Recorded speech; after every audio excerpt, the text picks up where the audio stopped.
want to not be prepared for this if it happens. You don't want to be blindsided by it.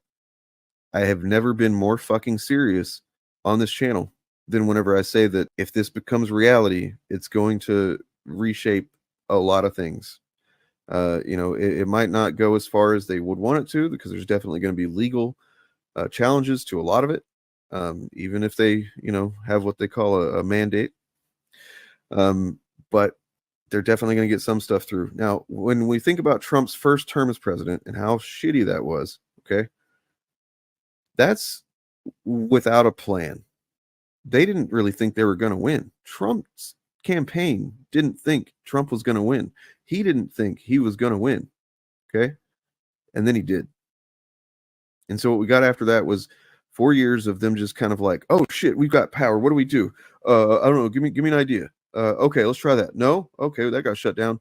Oh fuck. We just like kind of panicked authoritarianism in a way with no real like that's the only saving grace of those 4 years of the Trump administration, is that nobody knew what the fuck they were doing. Certainly not Trump.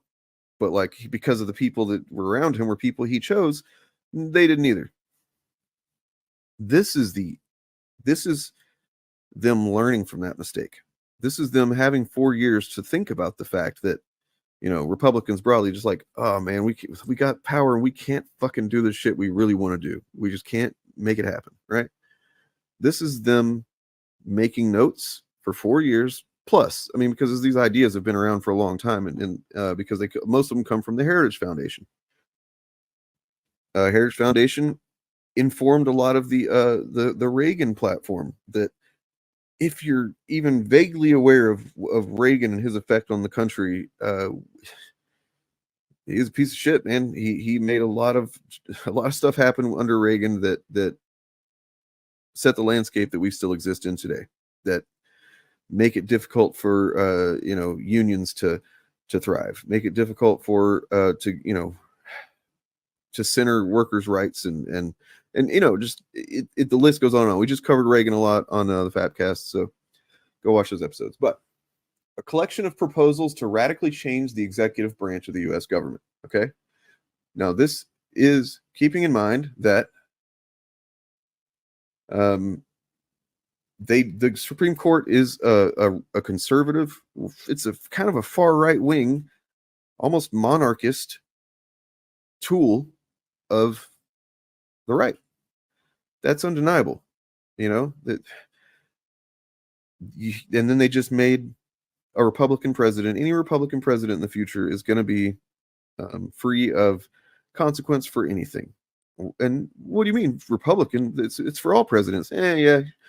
But the language is such that they probably wouldn't make the same determinations for a Democrat or otherwise president that they would for Republicans. So, yeah.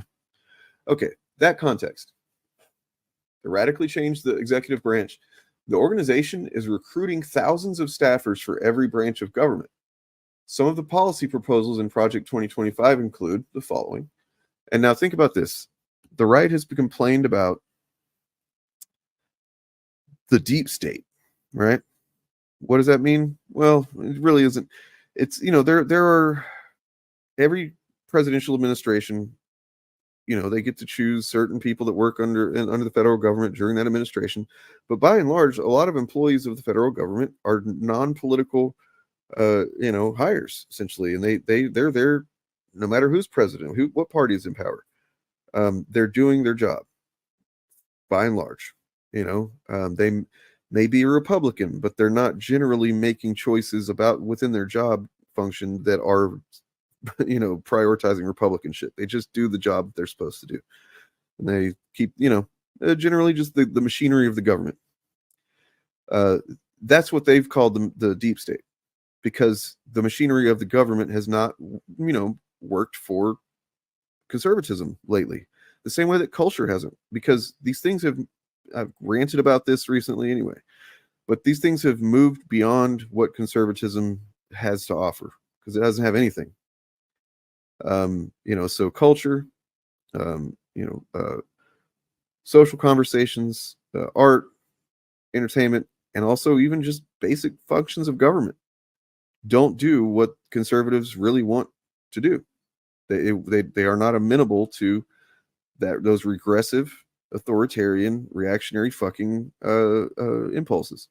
So this would just kind of flush all those people out, non-political people who are just doing their jobs in the government, and replace them with fucking political lackeys, Trump lackeys. Okay. Boosting fossil fuels. Hello, everybody. Hello. I am. Can you hear me? Am I audible? I'm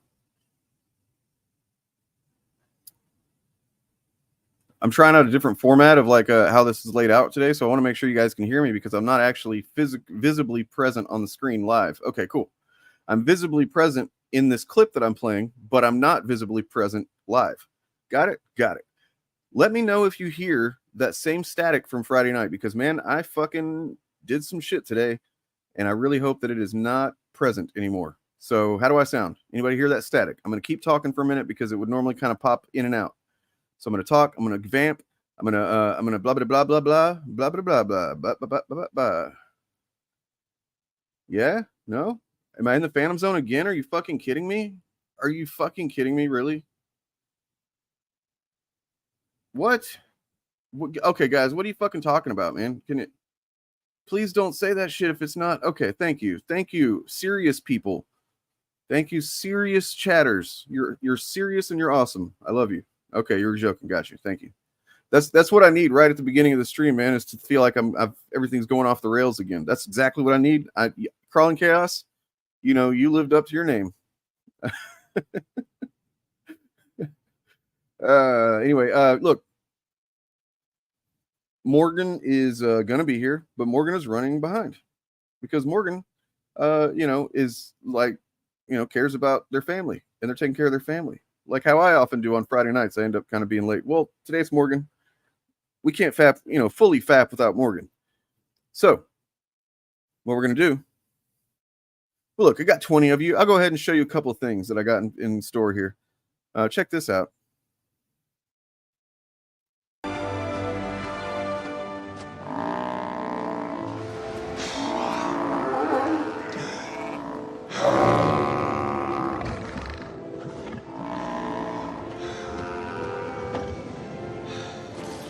That is amazing. And you, my friend, are a true hero. Yeah.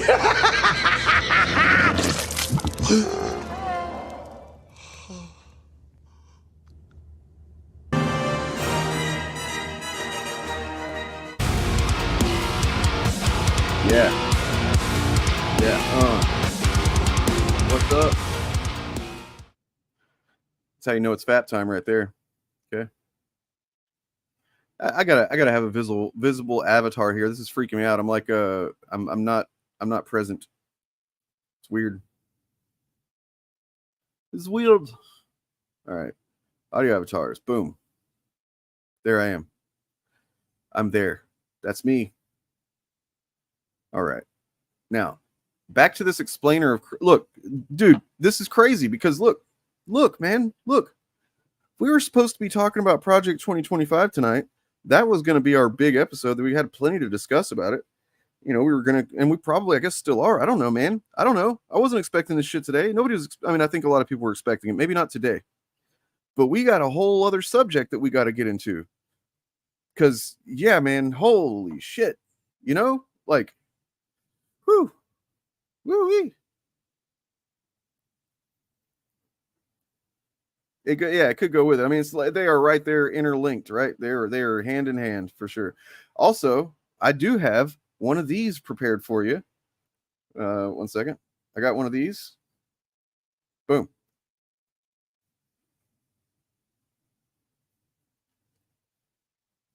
Got one of those to do. I guess I could go ahead and do that. I hate to do it without Morgan here, but I'll go ahead and do it. Maybe. I don't know. Okay.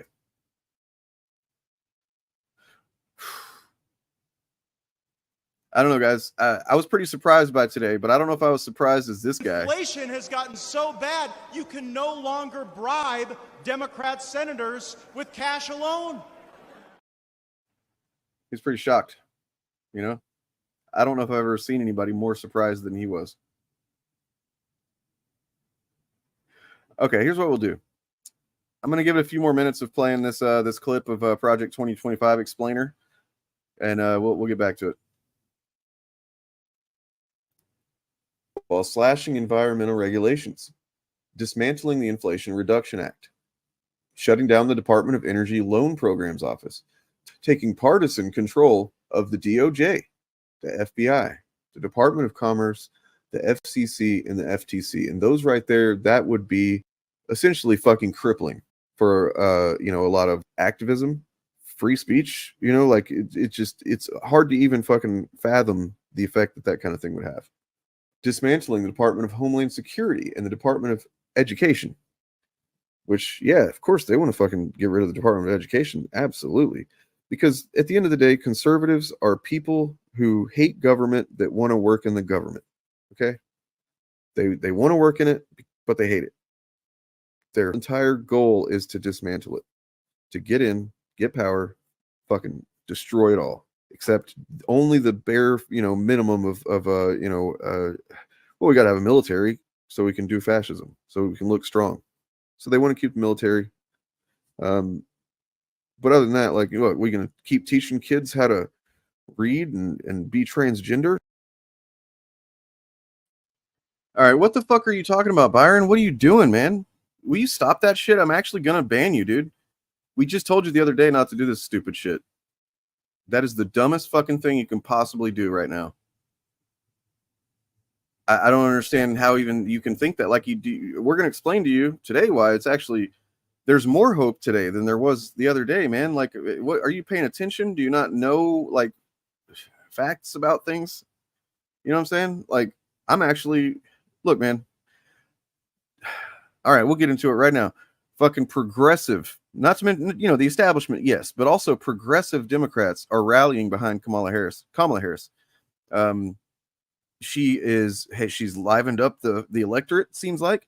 Biden had lost a lot of support with the black voters, which were necessary to get him into office in 2020. That could have been enough to stop him from fucking winning right there.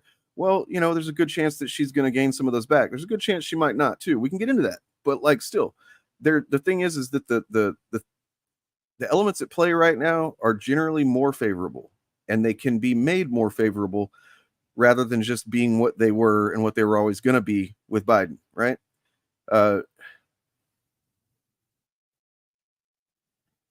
Right. Yeah. Dude, Trump won't even debate her. He won't. I bet he won't. He's fucking scared. That's right. That's right. Hey, I got one right here on my arm, man. Right here on the arm. Always there. Always there. Yeah, sorry, Byron, man. I literally have a fucking symbol for hope on my forearm. You can't be coming at me with that all hope is lost bullshit, man. I don't accept it. I've been in some hopeless situations before, man.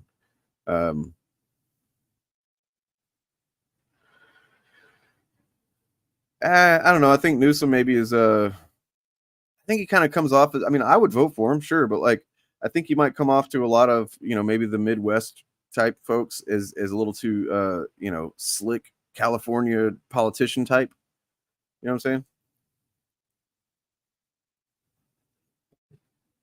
And you know what? Well, Morgan just showed up, so what we're going to do is we're going to go ahead and start this goddamn intro proper. We will see you in just a few moments. I love you in like a completely platonic way, but also in that other way too. I'll see you in a few minutes. Bye. Everywhere I go, I see his face.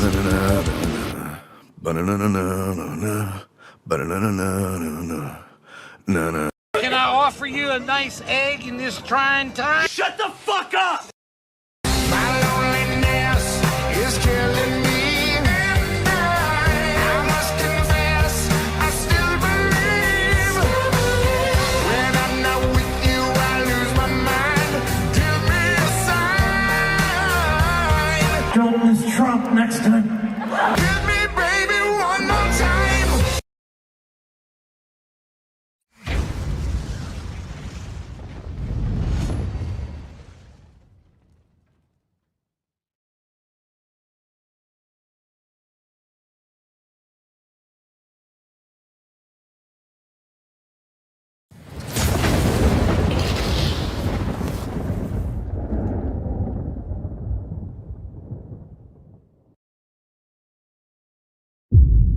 the other one, No Organized Chaos. Actual fandom.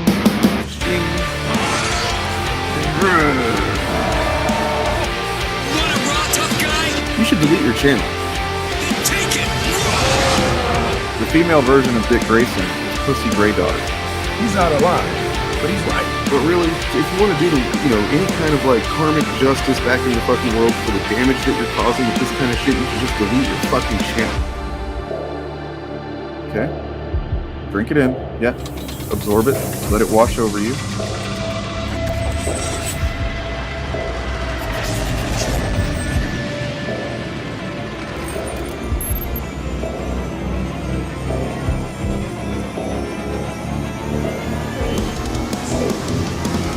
Look, here's the thing. It's the ever-loving blue-eyed thing. It's clobbering time.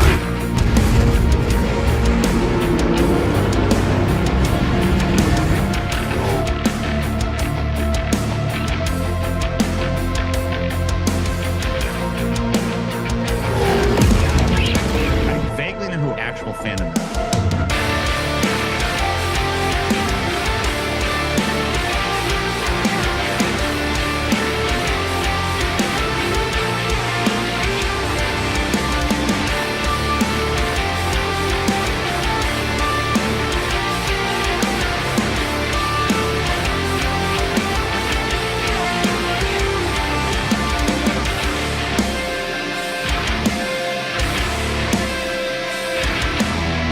Hey, motherfuckers.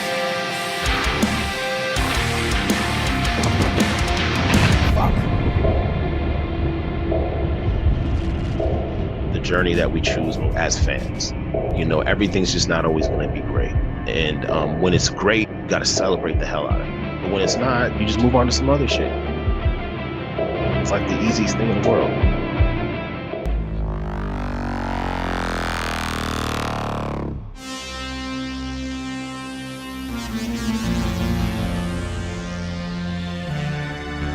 It's like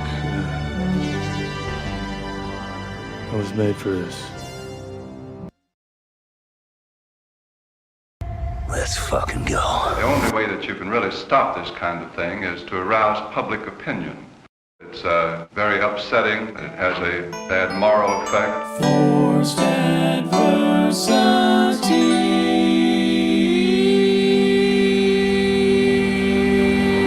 When I was a kid, it was too much supper. Now it's comic books. I'll burn them tomorrow.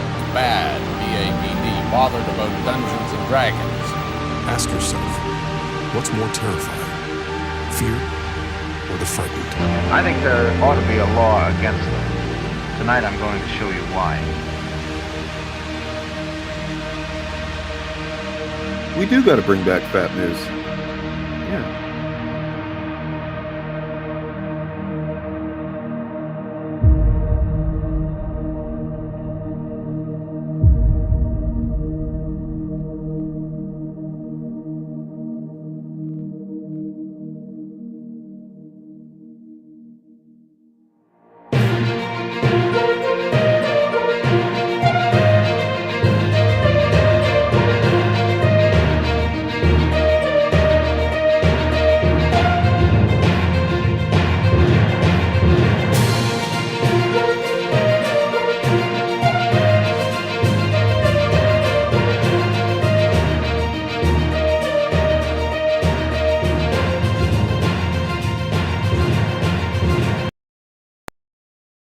Hello, I'm back, but I'm not alone. You are not alone. Hey, the work goes on. Yep. So, slow day. Nothing going on really today. That's good. We were planning on doing this news thing, but there's not even really anything to cover, I don't think. No news. Oh, that's good. We can talk Star Wars or X-Men or something. Star Wars, Marvel Comics, some types of X-Men's, some X-Mans. Yeah. That Wolverine 9 movie's coming out next weekend. Wolverine, yeah. Stylized as Wolverine. It's looking pretty cool. I don't know if anybody saw that final trailer. Spoiler, but yeah. It's pretty cool character popped up in there. That's gonna have Wolverine in it, it looks like. Yeah, it looks like yeah, that's it. So Jacob is just all hot to talk about NYX #1. Is that out? Holy shit. How did I miss that? How? Morgan, I'm so sorry, folks. I know you expect the breaking comic reaction here, but Were you talking? Was Zan talking about X-Men or what? What do you have going on? well, Deadpool's going to be in Wolverine. I That's imagine you didn't have a lot to say. That is pretty It's a cool. niche I don't know if character, I don't know, dude. Has PR Deadpool heard of that about this? That's pretty fucking cool. Where's he I'm at? sure. Yeah, if he's in it, I'm sure he'll like take the week off or something for it. You should go see that PR Deadpool. I think your boy might be there. Yeah, your boy, Mr. Poole. How many different things can we be facetious on at once? I'm trying. I'm not gonna lie. I'm on a ledge on this one.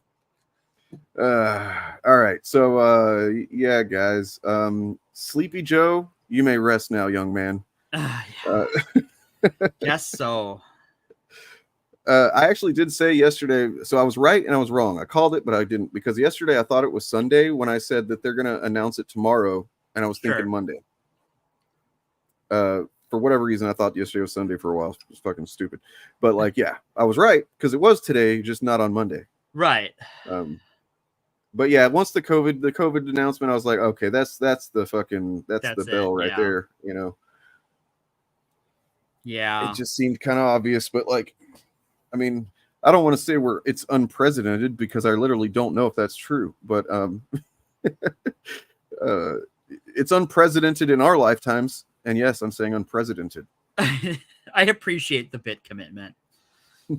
There'll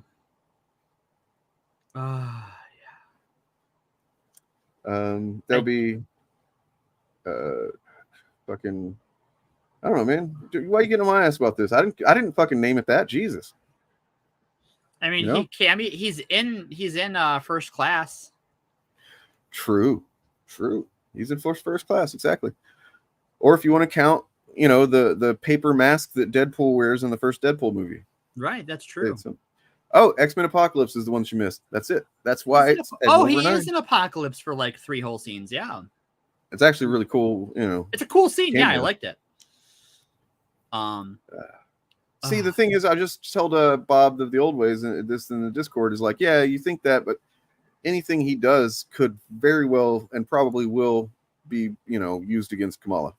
I have to remember that it's Kamala, because I remember she like was correcting people. They were correcting people like around 2020 election time about this, and it's not Kamala as in Kamala Khan. It's Kamala as in Kamala Harris. Right. So, yeah, like it would be nice, but also here is my fear. Here's what has me on the ledge once again. Mm-hmm. It's been a rough month for me. Yeah. We have had 4.5-ish weeks of nonstop Biden is old news coverage.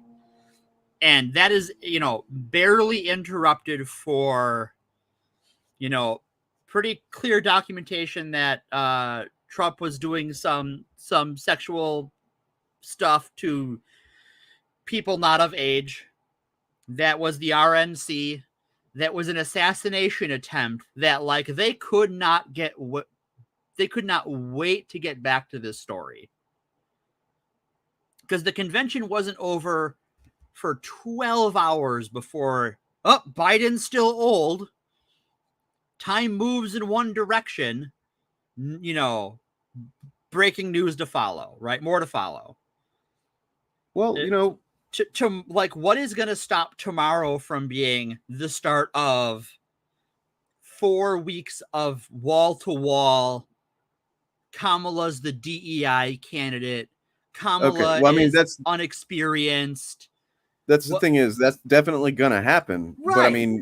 But I mean, like anything that they can say, like she's definitely, as long as so they definitely don't need to lean into the quote unquote DEI element of her. I don't want to hear a bunch of shit about, you know, sorry, I mean, call me Chud if you want to. I just don't think that it's good strategy to be like, I'm gonna be the first Black woman, you know, like, you know, all this stuff, like none of that. I mean, yeah, you sure mention it, kind of have to, I guess, here and there, but like, no, you need to lead with the fact that she's a fucking cop and he's a fucking criminal. Right. That's you know, what like should literally, you do. couldn't have more. Like they're going to want to make it DEI versus anti-woke or whatever the fuck. Right, And sure. she needs to make it cop versus crook because it's just Right. like it's objectively true. It's right there. You can't right there, fucking yeah. hide from it. My fear is that the media, like they have done this whole time with this Biden is old thing, is they're just going to make the story about this non-controversy about, oh, Republicans are saying she is the DEI president. Is she really qualified to be president? And Right. it's The just going to be fucking media is the wild nonstop card here. that. God damn it. The media is the wild card. I'm really really upset right now. Like realizing how true it is that the media just wants Trump to win. Well, it's here's what it is, you know, it's easy to think of the media as one big whole thing.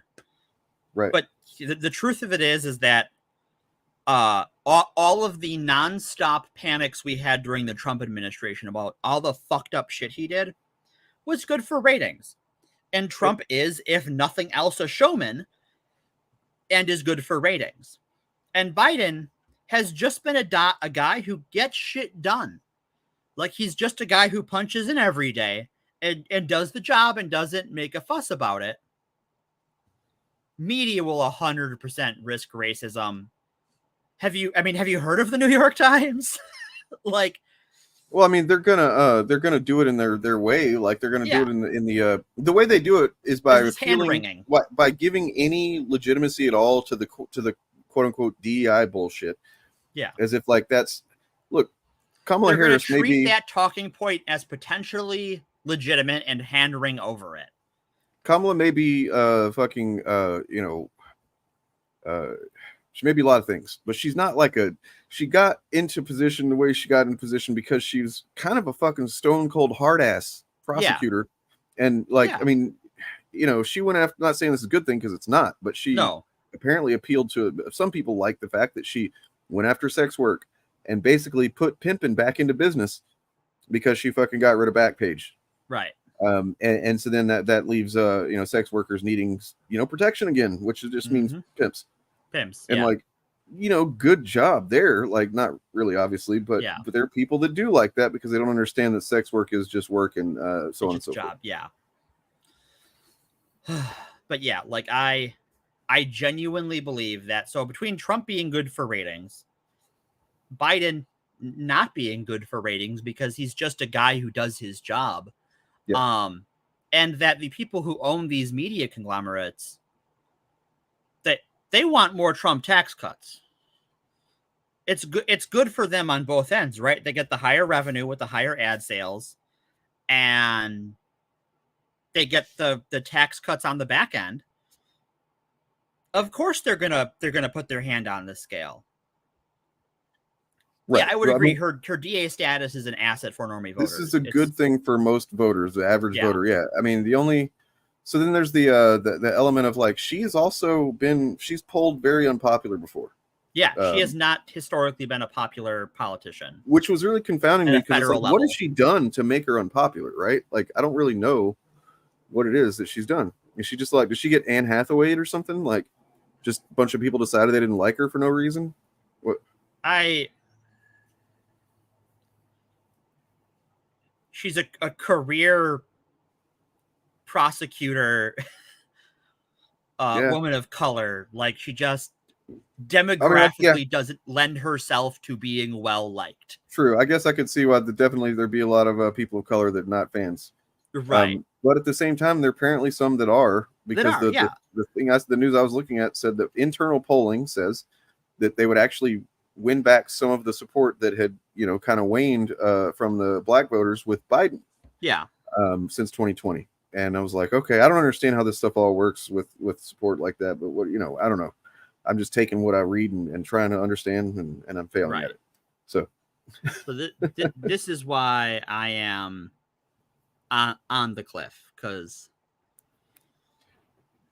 that's fair, Bob. Like, they all did. Here's what, in my opinion, what they need to go after. The main three, like the three forks of prongs of the fork or whatever. I don't know. Cop versus criminal narrative. Just you have to pound that. You have to because pound that keeps his fucking criminal activity, because he is a fucking criminal. He's a criminal. No matter He what is the Supreme Court a says. convicted criminal. Yep. Keep him out. Keep that out in the discussion. But also, I mean, look, this is a really good thing. She, in case you haven't noticed, is a woman. Yeah.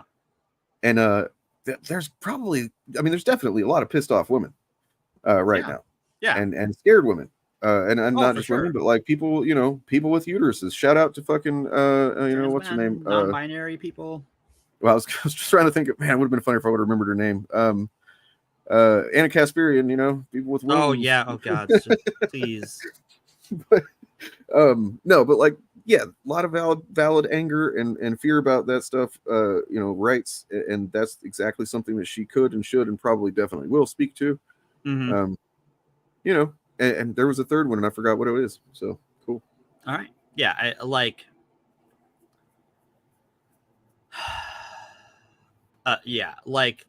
I think that if you're a Democratic talking head, if you're someone that comes onto a news channel or a news program of any sort and are asked anything, you just need to beat on this criminal versus cop narrative.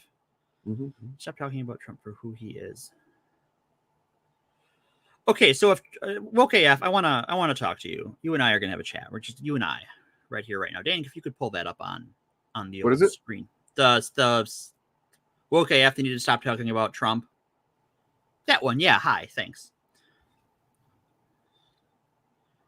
Okay, so here's the thing. Here's the thing with that. Everyday normies, let's call them normies. I hate using that term, but for the sake of expediency, we're going to use it. If a lot of normies don't know the extent of it, and they know because of how the media coverage is it, right? If you're just someone who, sees the headlines in the doctor's office, right? They just know about the controversy. They don't know necessarily how bad it is. And also, like, if Trump bad isn't enough, I don't know what to tell you, man. Like Trump's given a speech about how, like, I shouldn't get healthcare anymore. Trump's VP has said people like me are sex pests. I don't know what to tell you, man. Yeah, I want to let's see. Oh, there are absolutely normies. That get off the internet, please. Oh, are you kidding me? What are you talking about? There are man? normies. I'm so sorry. Where the fuck are you from? What? Yeah, like, please go. Yeah, exactly. Mainstream. That's what it is. Let me show you who we're talking about. Okay, let me show you exactly who the fuck we're talking about. Okay, so watch this video Friday night a little bit. Sorry. Let me get this shit ready here. But like, yeah, these are people that I don't understand how they exist. I don't understand what their minds are like. I said earlier, I made the joke that like undecided, independent voters, they who knows what their brains do. They could just wake up every day and be like, today I'm gonna wipe my ass with food and eat toilet paper. Who knows? Yeah, like that. Well, that they're like, there are people whose lives are in such a way that, like, obviously here is a bunch of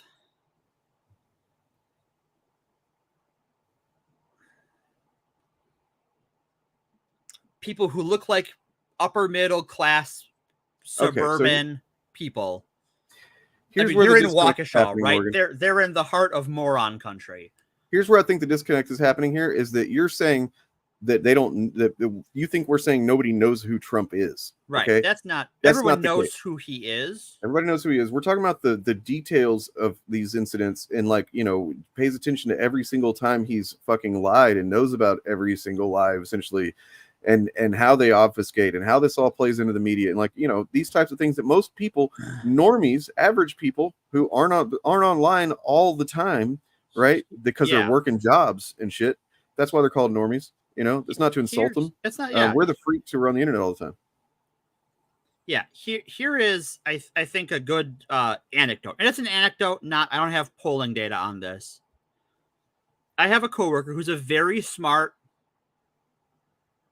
I wouldn't say politically aware, but not unaware. He's not stupid on the subject.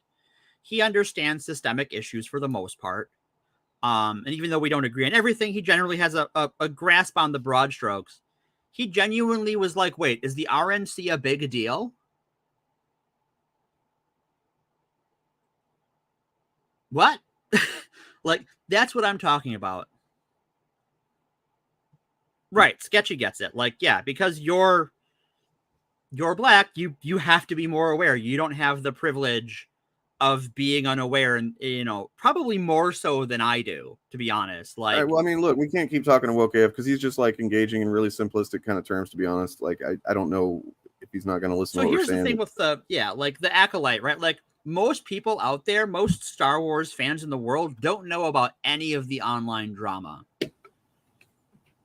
That is 8 people arguing on YouTube and a bunch of their followers commenting back and forth.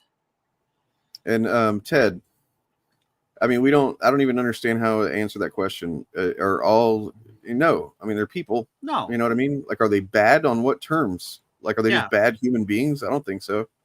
You know what? I like, separately today, I spent time with 3 different anti-Trump conservatives who are my friends, and I enjoy their company and their insights. We have different worldviews, and we can talk about them like respectful human beings. Well, I mean, what I say simplistic because whenever I've given you more specific details about exactly what we're saying, and then you kind of ignore that and then just keep kind of repeating that, like, people have a phone and a computer and Google, and that's not what we're saying. Okay, so like, that's what I mean by simplistic. There's a bias that people are prone to, especially smart people. This is why I say, like, I know a lot of smart people, but they're all incredibly dumb. Is because every smart person does 2 things. They assume because they're smart in one area, they know more than they actually know. And they might have a good intuition about it sometimes, but they don't know. They're just used to knowing, so they assume they know. And the second is that they kind of get used to assuming that everyone they know is at least as good as them at everything they do, that they are the average. That's just your human brain. It's hard to process that, like, there are skills unique to you and blind spots unique to you. Okay, hold on. I'm sorry. I just keep like seeing where you're changing. Like, when did we weren't talking specifically about black people. I mean, we just literally said that probably on average, I mean, black voters are more aware. Yeah, we're talking about we literally just said normies that in, black like, voters are more aware. The people who aren't as affected by who's in power as, generally black people might be, right? Like, right. White people in the Midwest and shit, they might be affected, but they don't know that they're affected by it, right? Right. Because a lot of people, it's one of the main reasons people don't vote, man. If they don't know how much it affects them. But yeah, anyway. They have the privilege of not having to know. And yeah, you don't have that privilege, but we're not talking about you. Yeah. Yep. Yeah, I think so. I think that she and her surrogates need to pound on those things and pound on how she is the law and order candidate and Trump is the criminal candidate nonstop. Every time a microphone is in front of their face, they need to be on it. So let's check out this panel here. I've got this right, from a BTC video. I say that like I think he's an awesome guy or something. I don't know. He's just kind of a stooge, but still. I want to point out something before we hit play. Yeah. This is in Waukesha, Wisconsin, which is in one of the 3 most conservative counties in Wisconsin. So, like, the average undecided voter there is going to demographically skew to the right. And I've got another video that I think now that we get to it, I really do think we should watch that video that I'd shared, thinking it might be an aside if we had time. I think it is actually very relevant, and we should watch it later. But because it directly relates to this. But for now, this will do. But then he went into mistruths and grievances and attacks, and it just totally contradicted itself in terms of what he wanted to achieve with unity. His rhetoric hasn't changed about the election, 2020 election, and I'm really concerned that we're going to have another issue. How can you not be aware that, of course, his rhetoric hasn't changed? It's only gotten worse. The longer that it's gone on, the more insane that it is. and then like, oh, you're concerned now that there's going to be another. No, there's been a constant issue since the first time the guy in 2016 ever fucking mentioned, that the elections might be rigged or whatever if he loses. There's been an issue since then, and it's only grown. Like, Right. That's what we mean by like normies, that they're, even if they are aware of these things, they haven't fully like kind of internalized them and processed what it means, right? Depending on who wins. So, I'm just really praying that if Trump wins, the guardrails of democracy will hold. That was a CNN. If Trump wins, they won't. They will not.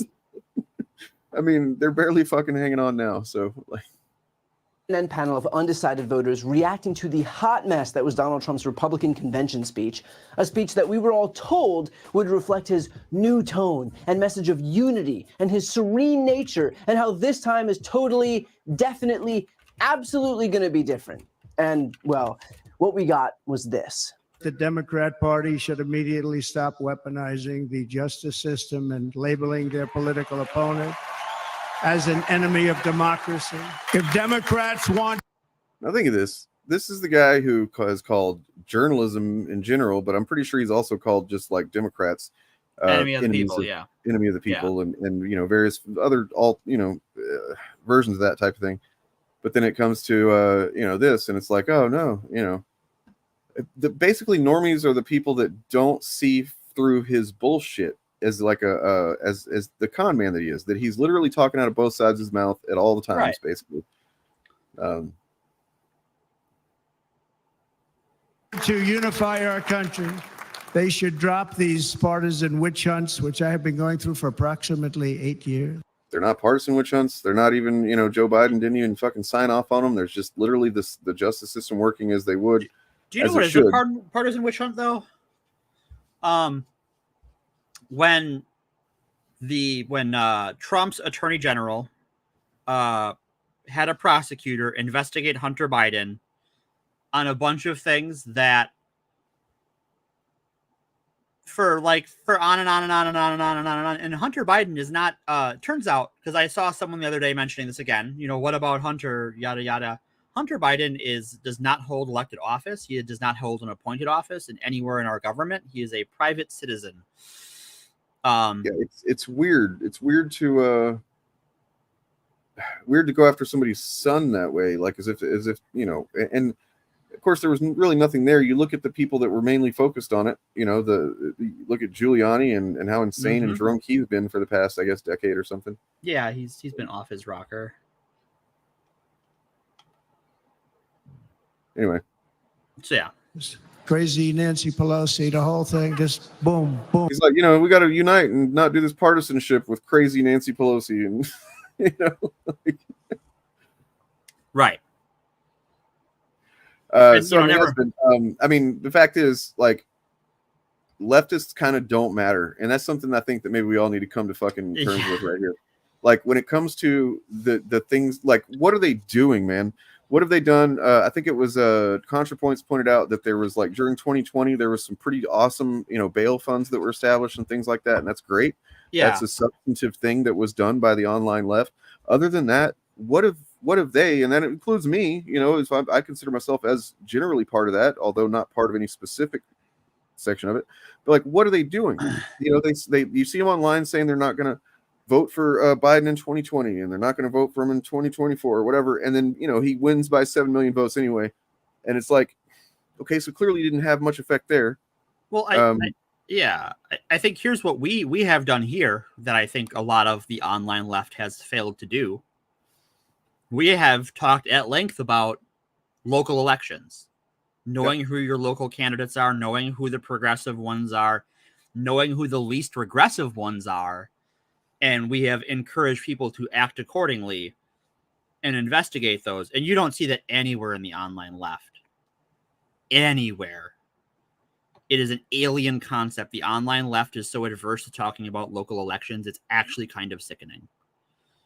It's the Libertarian Party thing, right? Where they're just focused on the top. And it's like, you can't, that's not how a system works. I don't expect a libertarian to understand systemic problems like leftists claim to. Right.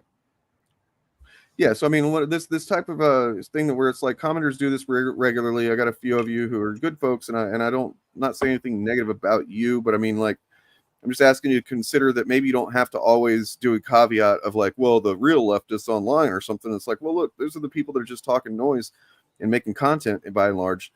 And and the ideas that look, the best thing I can say is that the ideas that get discussed and cycled around on in the online left are the ideas that do seep into more mainstream politics, and that we should push for that. Yeah.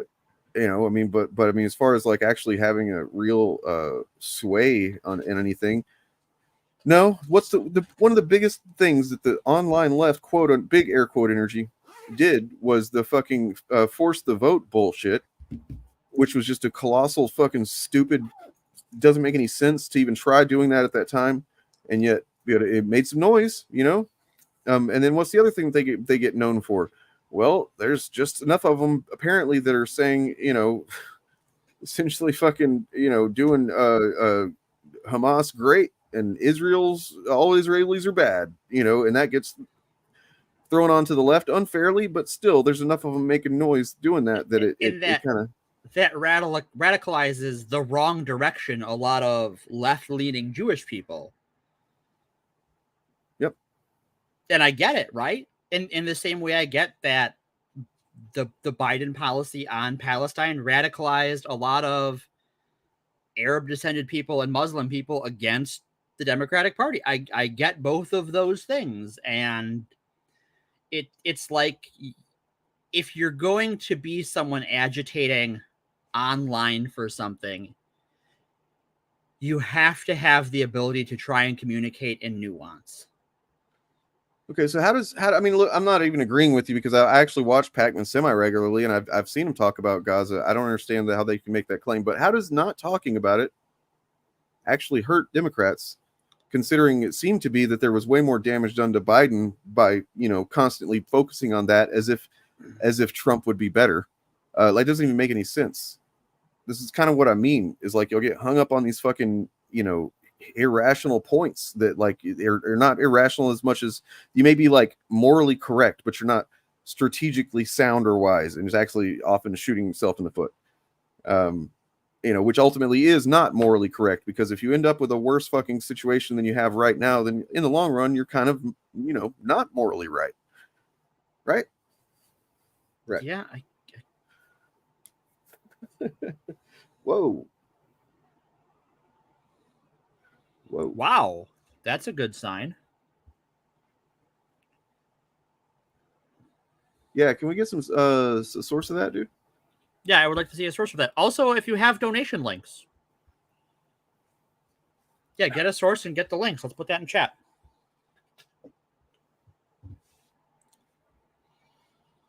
Any leftist that isn't fully on board with like just pushing back against the literal fucking fascist attempt that's being made has been signaled for several years now, and is now at the very fucking they're about to strike. You know what I mean? Like, and once they do, that's going to decide the ball game. Anybody that's not just all hands on deck for that is not a serious person, in my opinion. You're not seriously advocating for a goddamn thing. You can be right on every single position that you have, but if you don't recognize the fact that this takes precedent, then all that shit, it doesn't matter, because this is ball game.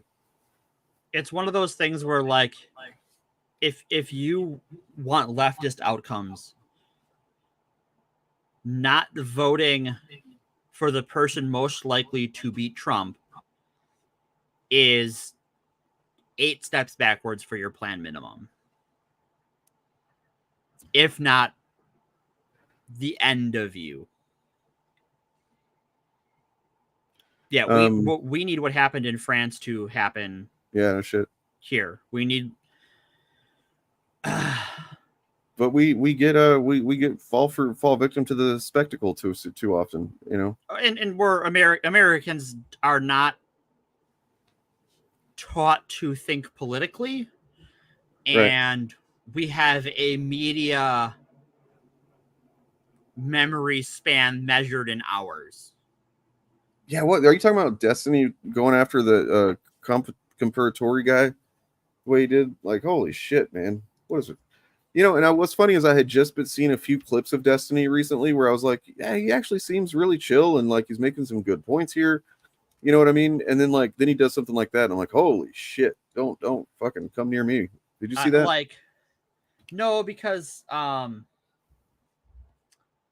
exposure to Destiny was just people complaining about him, and I've never watched him, and I'm like, I don't need to watch this guy. Like, oh, he's super popular. I'm like, that's fine. I don't care. According he to called the comparatory guy the Arsler, the one that died. At the Trump rally, he was like, "Oh, this is the R word." Yep. Yep. Folks, and it's like, look, man, you can see his post. He was not a good dude. He was not saying cool things or anything. He was Trump. He was at a Trump rally. What do you expect? Right. What do you expect? But also, like, I make it a personal policy not to say bad things about firefighters. Just like, as a firefighter, they're not cops after all. They're not cops. Like, you want to talk about real emergency services heroes. Like, it's EMTs and firefighters, not fucking cops. Morgan, by the way, did you see this? I want to lighten up the mode here a little bit so we can kind of like pivot, so we don't get stuck in a loop here. Yeah, me back. Walk me back. I showed this at the beginning of the stream just to kind of kill time, but I don't think you saw it. So here's this.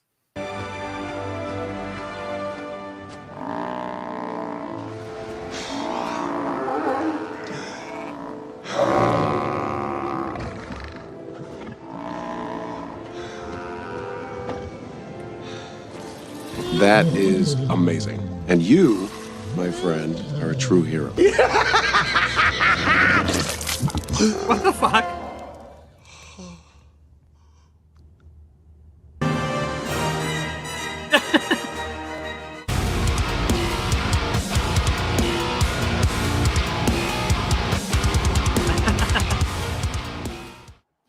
Okay, there we go. So, speaking of which, I don't follow The Boys. Oh, you don't? No, I've tried to watch it a few times. I slowly have made my way through the second season ish, but it just never it's good. It just doesn't really grab me. Okay. So what this season I guess has been like a whole fucking can of worms. I mean, not really any more so than before, to be honest. Like it's there's been so like the milk him getting sprayed with milk thing. That's just a follow up on something that's been going on since the first episode. Oh. He would Homelander would literally breastfeed from the lady that we used to be the CEO of Vought Enterprises or whatever. Right. And she would breastfeed him because they just had that weird relationship. And so of course he had killed her at some point. Spoiler alert. Right. Yeah, and, I remember she kills her. I think in the first season. Who does what? Doesn't Homelander kill her like in the first? Oh yeah, second? Yeah, he lasers her holes through her head. Yeah. Yeah, but I mean, no, there's just been kind of. I guess the only thing I might say is there's been a couple of gags, pun intended, that are like maybe a little bit forced compared to previous seasons. Sure. Like in the last season, I think it was, there was the guy, the Ant-Man type guy, and he was into shrinking down and going into his boyfriend's butt, or I'm sorry, into his penis actually. Oh, fun. All right, sure. And then they actually made him they made him sneeze and which would make him grow big instantly while he was inside of there. So that caused that kind of thing, but it was actually somewhat organic, so to speak. There's been a couple of things this season where it's like, okay, that seems kind of out of nowhere maybe, but generally the finale was fucking phenomenal, and it set up what looks to be an awesome final season. So cool. Yeah, I've just seen a lot of people bitching about it, and I'm like, I don't really follow it, so I'm there's definitely some grift happening. I think people that maybe really hadn't paid attention to it or something, but well, I know it's one of those shows that it took till this year for the chuds to figure out that it was making fun of them. Yeah, and that's true. Anarchy Hamster, cool name. That this season it's done much less of the making fun of the left. Oh, sure. And by making fun of the left, what they didn't understand before was that it was making fun of like the corporate appealing aesthetic left shit. Right. The corporate pride shit. Right. So like Brave Maeve's tacos, because she's gay or whatever, and like sure. It's that kind of thing being silly and like heavy-handed. We're not like literally making fun of gay people, right? Right. Whereas like on the right, they're actually making fun of the things you people fucking think and say. Right. Anyway, they probably will never realize that. Not in our lifetime. Rainbow capitalism. Thank you. That's the term I should have used. You are right. Okay. All right. So I wanted to kind of like, I guess we were supposed to do Project 2025 stuff, which we still got time, so it's fine. Yeah. I hope they don't announce a new candidate every Sunday. Then we really fucked. It's really gonna fuck things up. Yeah. So, Kamala, we've talked a little bit about the pros and the cons. There seem to be, almost to my mind, without actually itemizing them, there seem to be about as many as for instance, and some of them are the same thing. For example, like she was a quote unquote cop. Well, she was a prosecutor. I mean, for all intents and purposes, she works hand in hand with the police, and her goals were the same as the police by and large. So she's a cop, which like we were saying, to a lot of the more center mass of voters, that's probably a good thing. Probably a good thing. There is a narrative there to like having some law and order, which is kind of ironic to think that the Democrats are more of that than the. I mean, I think that's the perception that the Republicans have always tried to push, that they're the law and order party. Well, not always, right. But at least since I would say always, almost, yeah. But I think that like if you look at whose administrations have had more members of their administration charged with crimes or convicted of crimes, it's Republican administrations always have more criminals. That's actually a really good fucking point, man. Like, come out against 2025 and at the same time just like here is a real plan for American people, not just but I mean, so the thing about even amongst normies, so to speak, that is not necessarily a great look for her as far as the cop thing is 2020. She softened her positions and kind of like started kind of appealing to what was going on with BLM and stuff like that, which I think a lot of the online left anyway were calling that shit out, and somewhat justifiably so. I mean, there's something to be said for like, okay, look, you're right that she used to be really hardcore on this stuff, but do you not allow someone to soften their position whenever it favors what your goals are? Right. Like that's, if that's one of those things is like, oh, if someone changes their mind, like, yeah, you should, that's a good thing, you moron. It's it's like Biden used to, he used to be for the crime bill, and it's like, yeah, and then he's not anymore. And then he's not. Isn't that great? Big mistake. Yeah. You got to take what you can get. Yeah. Anyway, there's that. There's also just like the potential for her being unpopular in the same stupid way that Hillary was, because to be clear, Hillary was unpopular by some for some valid reasons. Yeah. And there were some, she was just unpopular because she was a woman. And you know what I found myself doing today? I was looking for a picture of Kamala for the thumbnail, and I fucking did the thing where I'm like, I don't know, she looks a little like too here and a little too there, that's not, and I was like, holy shit, I'm doing it. I'm fucking being more critical of her looks than I would of Biden. Yeah. That's fucking sexism. I was doing a sexism. You were doing a sexism. And look, here for the chuds in the audience who are watching this on the VOD or whatever, that is all it takes to realize you're doing a sexism and get the fuck over it. It's going, that's a sexism.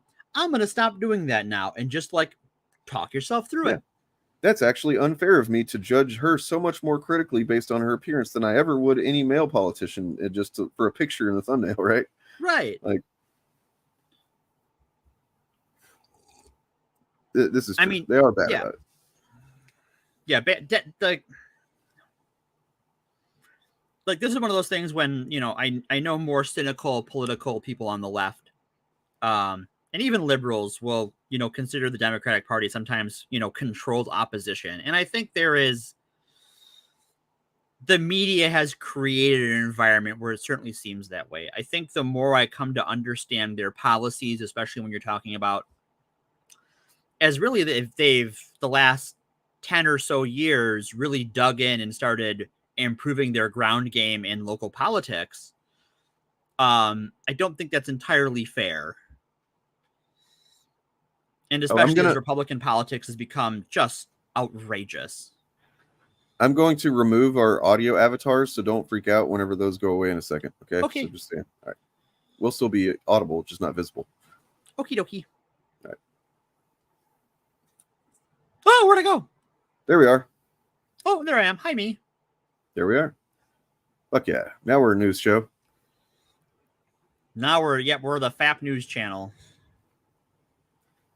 Thank you. Thank you. You know, that's it takes some mindfulness, man, being aware of your biases and like, you know, trying to be consistent.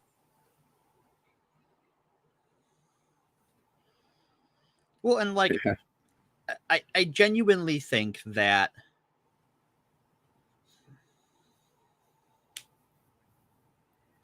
I certainly like her more than Hillary Clinton. Yeah, absolutely. Absolutely. I think there is a level of Hillary Clinton is a political creature in a way that I don't think Kamala Harris is. Mm-hmm. And I think we've had so much attention on Hillary Clinton that, like, well, not all of it was warranted. It has exposed all of her flaws in a way that she probably didn't. Well, okay, let me back up. In a way that every politician deserves. I think every politician, especially running for the presidency, should get that level of scrutiny.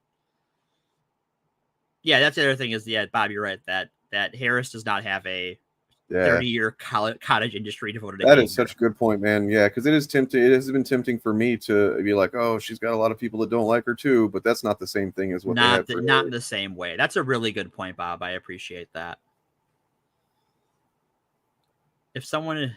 Question is if one can ever be president without crapping on some. What do you mean by crapping on some people? Yeah, that's could you clear that question up? You're talking about, I mean, R. Kelly's not running.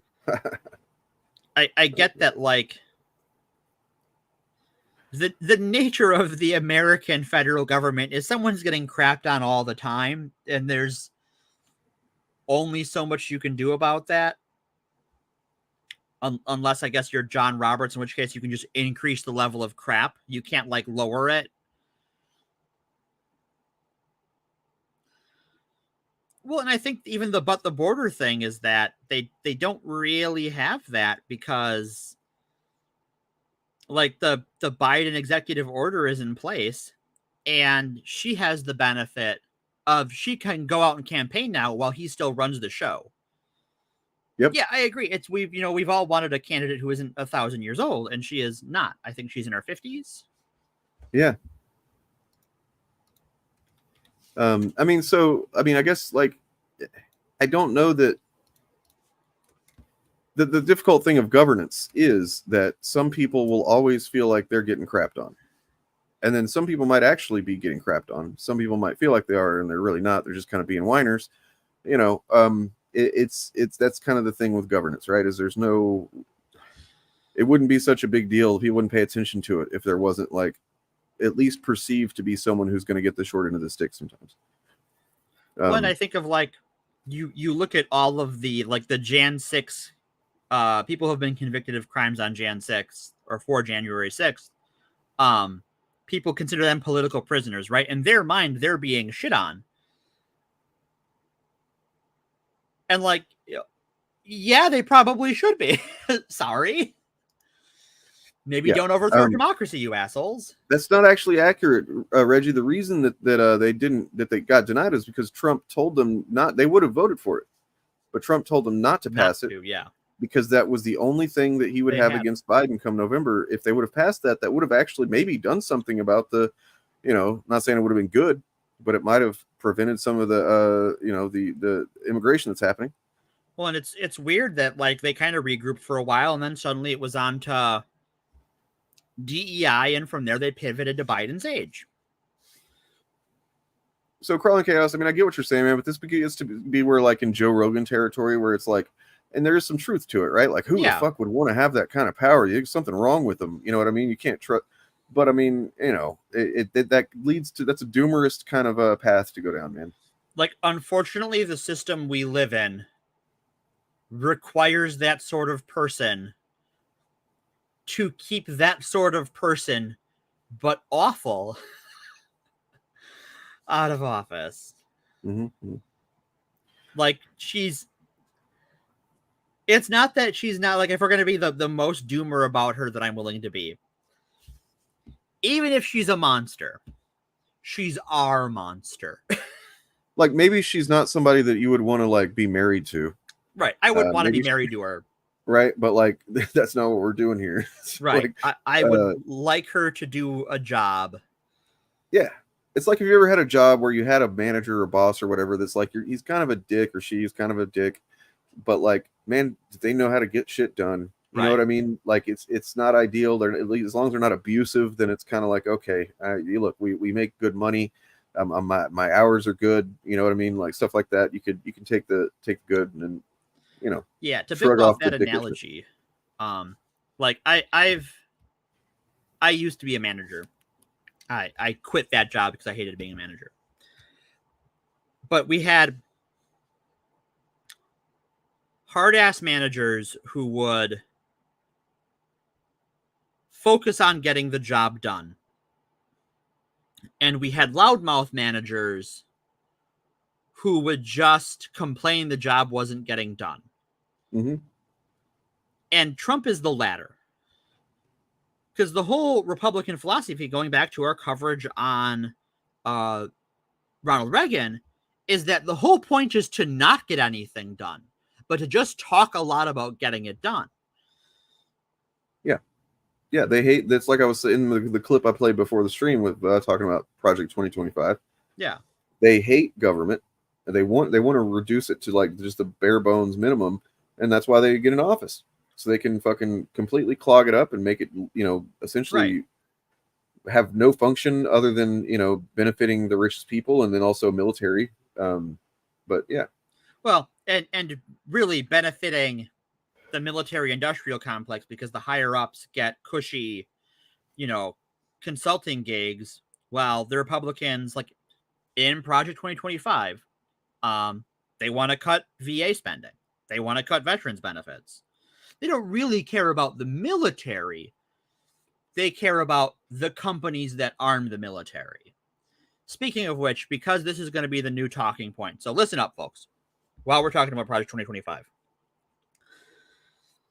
The Republican Party is already in the process of beginning to distance themselves from that. can't let them. But also, like, the thing that you want to direct people to now as part of that is Agenda 47, which is the Trump campaign version of that with some slightly watered down language, but largely it's the same thing. Yeah. But just when you talk to a Republican who's like, oh, but Trump distanced himself from that, I'm like, well, no, you need to compare his Agenda 47 to Project 2025, and these are the same picture. Yeah. But just I want everyone to be aware that that's going to be the language that shifts, and to be prepared for it. And they've probably been preparing to do this exact tactic, because they put the Project 2025's info out like a year ago, and so they knew that they were putting it out early so that their people could really get a read of it. I also think the hope, and I'm going to give the Democratic Party a little bit of credence, credit for this. I think their hope was that everyone would see it and make a big deal about it, and wear the topic out. And while I think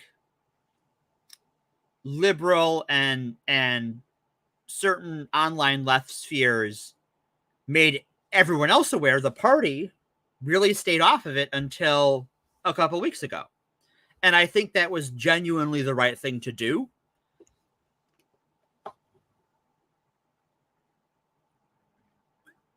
See, instinct would be to say agree with you, but I think that they did that with some forethought. I think that they realized that they needed to get people on, you know, to support it. They need to get, you know, their voters to realize, oh, this is what they're offering, because they don't offer anything really, but this is what they're actually offering this time is this agenda.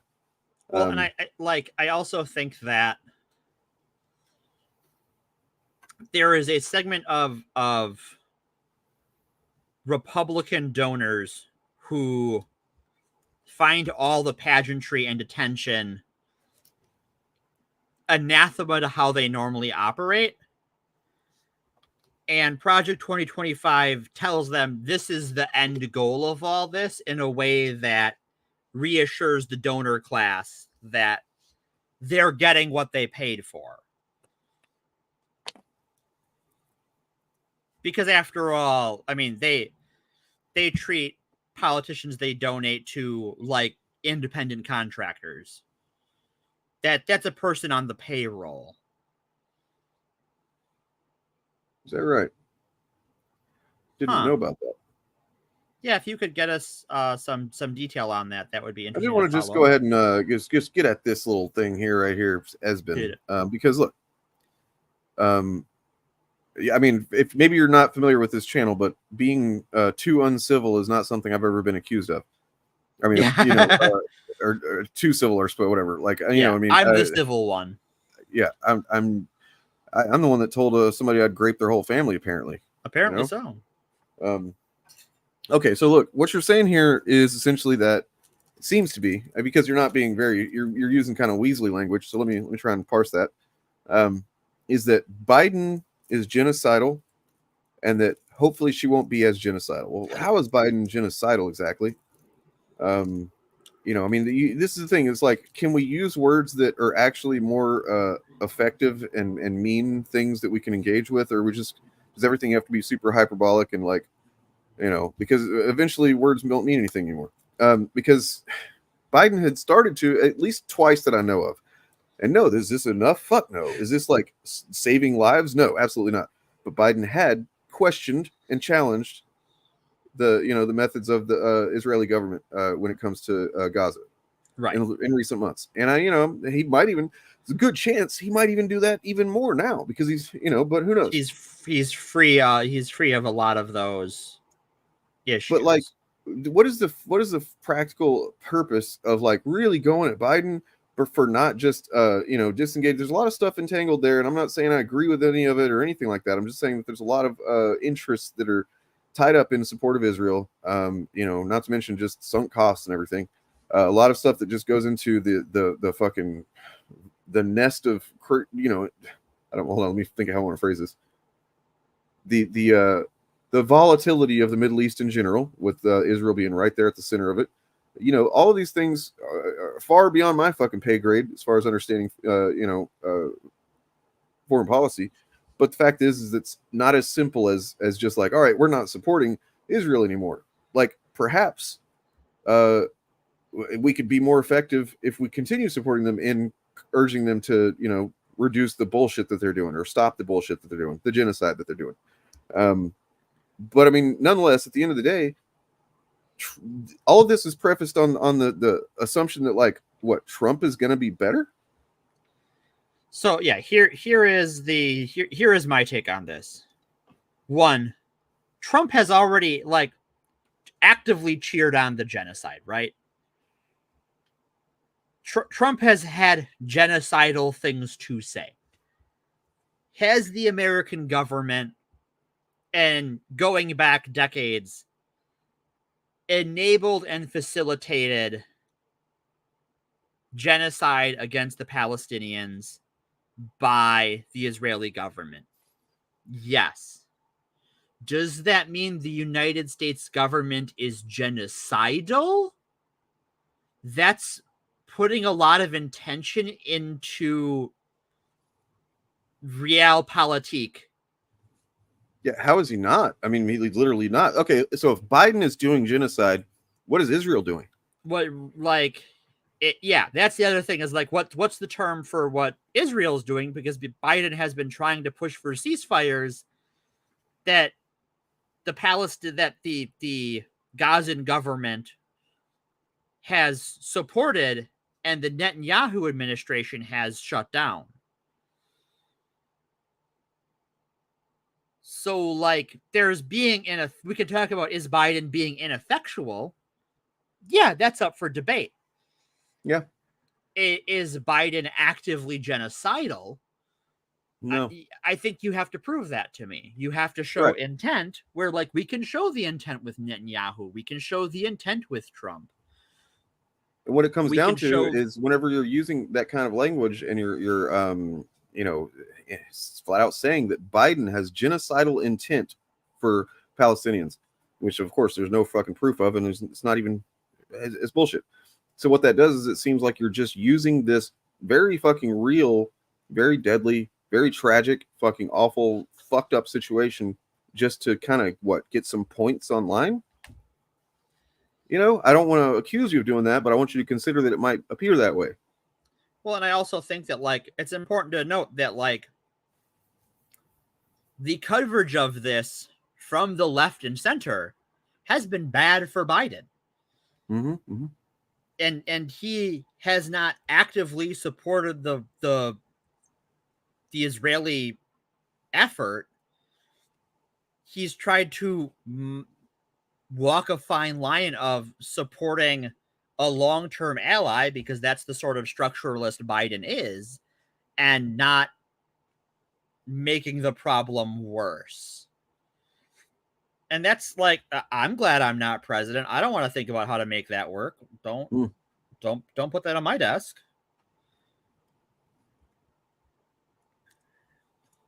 But like, I think it's a little more complicated than that, man. Yep. And it boils it back down to this both sides bad rhetoric, when like we know one of them is cheering the genocide on. We know one of them isn't, and we know that one of decisions, you know, one side will do something, or can at least be pushed to do something, to say something to, you know, stop what's going on, whereas the other side is just going to fucking cheer it on. Right. And, yeah. Please think beyond like just like how I don't want to like, I hate being put in this position because I have a hard time like telling people that their humanitarian concern is actually misplaced, because it's not. Like, you're right to be concerned, but just you also have to apply some goddamn you know, a little bit longer lens to things. Is the Oopsie Doopsie episode we had on October 7th still up somewhere? Is that on the FAPcast page? I think maybe. I forget. Because I would go back, so here's a funny story. I don't know if you were listening back then. Asbin.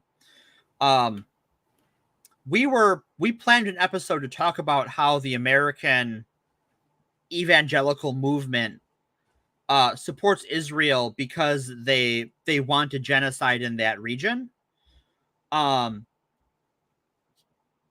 And so like they're going to cheer it on with literal religious fervor. And we were talking about that literally day zero of this. And we looked at like the religious YouTubers who were putting out shorts going, this is it. This is the end times. Hoorah. Mm-hmm.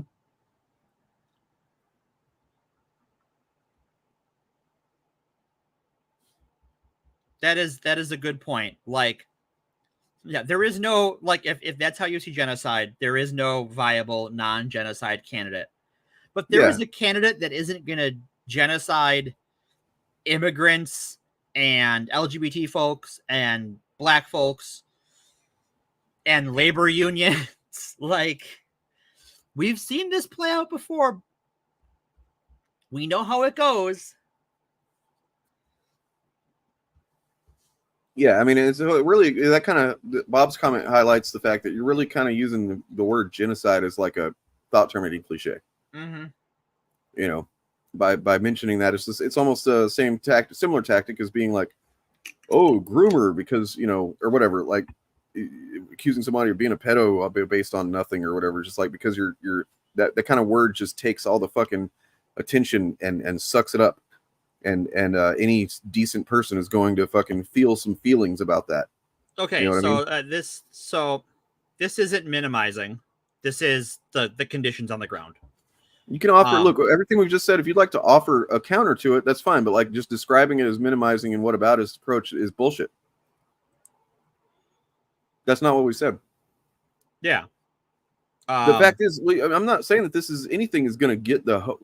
We have not presented what we think is going to stop the genocide. That's not what we've done. That's what we hope for. But honestly, I don't have a lot of fucking hope for that. So here's the thing. Okay, let's look at the candidates as they are. Right. We all know what Trump and Harris are about on this. We all know. More or less on Harris, but certainly on Trump. Let's talk about RFK Jr. RFK Jr. doesn't have a foreign policy. He's just going to business as usual, which is going to be passive support for the nation of Israel with whatever they do to whoever they do it to. The Green Party. The Green Party gets their money from some sketchy places. And even if they were to cut off funding from Israel, they would also cut off funding for Ukraine, which, oopsie doopsie, there's more genocide. Okay, all right, well, what about the Libertarian Party? Oh, it's the same problem. But they would actually cut off the funding to Israel. Because they don't give a fuck about anybody but themselves. But right. But that also means cutting off, food aid and family planning aid that the United States government does around the world that Biden brought back because Republicans day one usually sign an order saying that, our foreign aid dollars can't go to help, proper family planning, education, or care. And Biden and Democrats undo that day one. And so you are going to see an increase of the AIDS epidemic in Africa again under a Republican president or under a Libertarian president. And oopsie doopsie, that's a genocide. Yeah, I mean, you said you don't think that our approach is valid any more than anything else. Okay, so just explain to us real quick, if you don't mind, what is the path to the desired result? Right. Tell us, step-by-step plan. How to get there.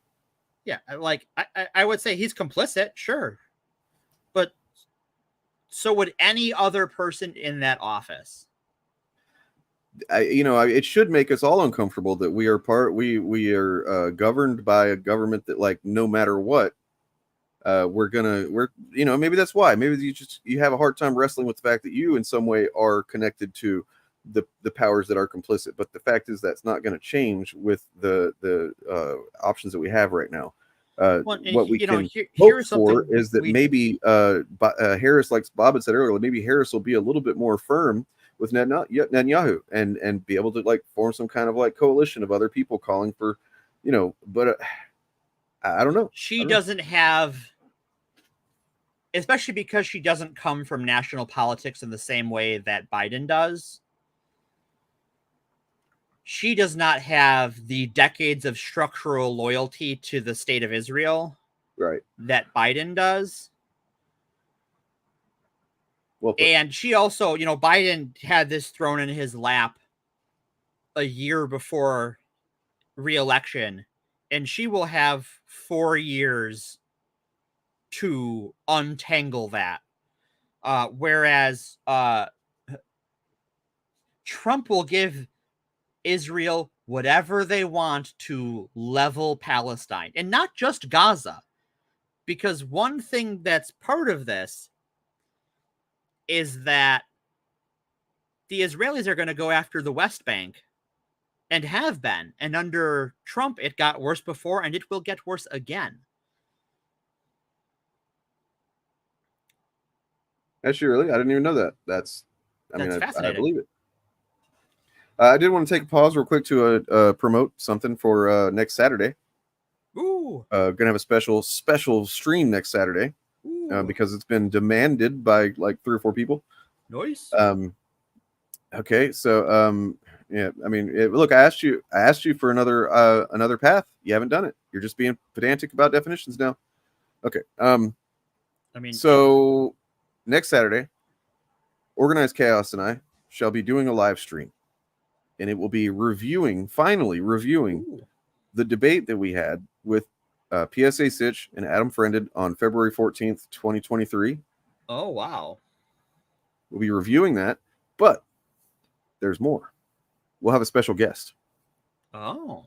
Special guest being a guy who I've been in contact with, and I'd say even kind of become somewhat friends with over recent months. He has made his way out of being pretty deep in part of that community, the Sitch and Adam community. and you know, he's hasn't, you know, he's kind of worked his way to the point where he's ready to talk about some things, and he's definitely been talking about things, calling them out on Twitter X and whatnot lately. And I'm fucking proud of him because, you know, he's made come a long way, and he's done that partly by, you know, my content and other initiative content, which, you know, I consider a fucking badge of honor myself.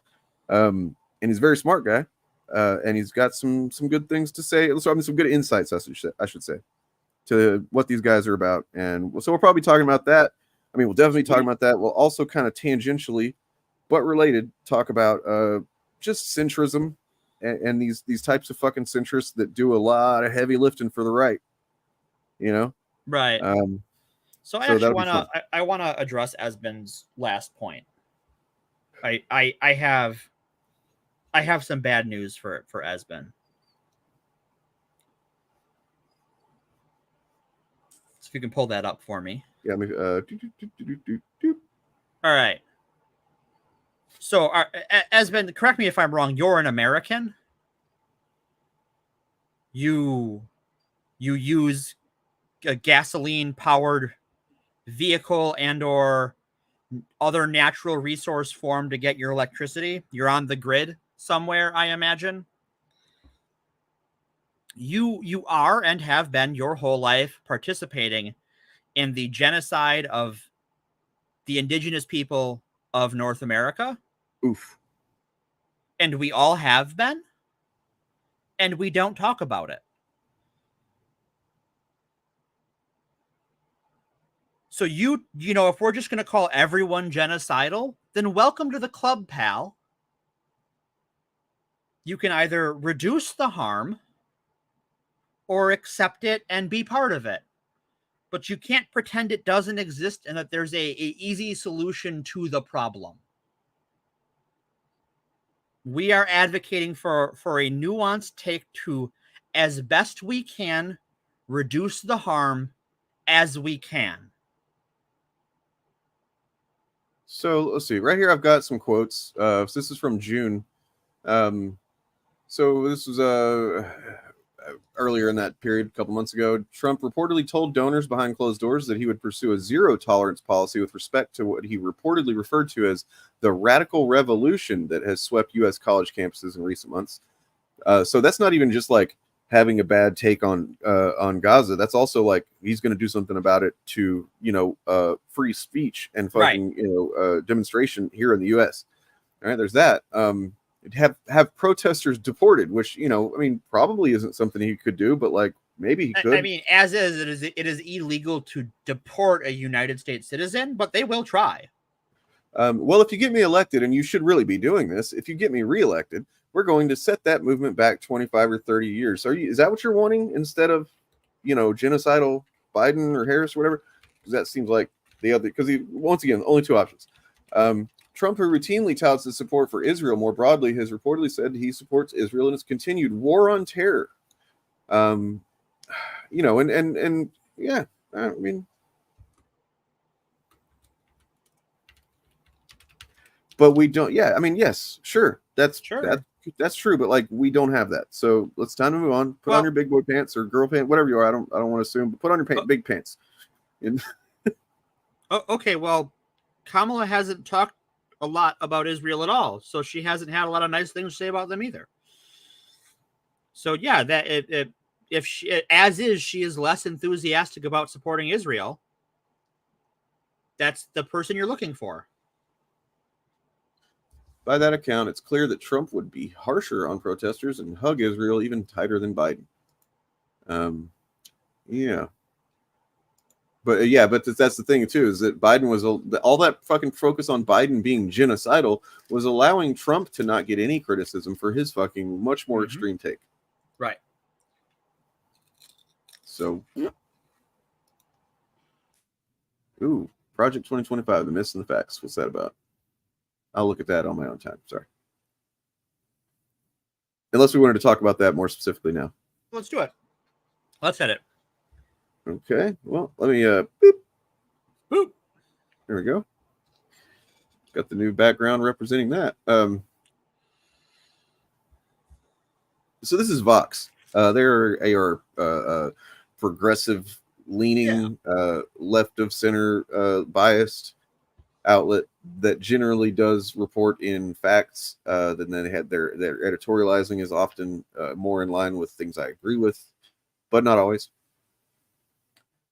So I'm just going to read this article because I haven't read it before. Let's see what it says. Let's do it on screen. In talk about what a second presidential term for Donald Trump might bring, one name has become the shorthand for all horrifying things that might await Project 2025. It's been called authoritarian and dystopian. It's the talk of TikTok. Some Democrats see it as the ace in the hole that could save President Joe Biden's struggling re-election campaign. Womp womp. But Trump is now claiming implausibly to know nothing about it. So what is it? It's the conservative movement's detailed and specific plan for what the next Republican president should do with his power, including his preparation to put that plan into action. Basically, it's an attempt to make the second Trump term way more organized and effective than the first. Organized by the right-wing think tanks by the Heritage Foundation and advised by more than 100 conservative groups. It's put forth a 922-page list of policy recommendations going agency by agency in the federal government. It's not a pie-in-the-sky policy agenda full of bold but empty promises. It is crafted to be a list of things the next president's appointees really can do, put together by many people who served in top posts under Trump last time and could well do so again. It's also collecting a database of names of conservatives who could take jobs in Trump's second term. But what does it say? So from here, I think I'd rather maybe switch over to that document. What do you think? Sure, hit it. Just because I'm more familiar with it. I don't want to. I mean, I guess this looks fine, but If you like the other one, go for it. All right, let me pull that sucker up. I just noticed the Forced Adversity podcast and in parentheses news. In quotes, yeah. In quotes, yeah. That's fucking fantastic. Hey, look, we're honest, Yeah. Let's see. Okay. So this is from the David Pakman Show. The good old David Pakman Show. It's a comprehensive initiative aimed at dramatically reshaping the U.S. federal government in the event of a Republican victory. Revolves replacing existing federal civil servants with individuals loyal to former President Trump and aligned with GOP objectives, with the goal of solidifying conservative control over the executive branch. The Heritage Foundation has been releasing its Mandate for Leadership series in sync with each presidential election since 1981, often referred to as a policy Bible. In 2022, Heritage President Kevin Roberts launched Project 2025 to support the 2024, blah, blah, blah, blah. In fact, I have a thing here. Let's check this out real quick. Yeah. I come full circle in this response and just want to encourage you with some substance that we are in the process of the Second American Revolution, which will remain bloodless if the left allows it to be.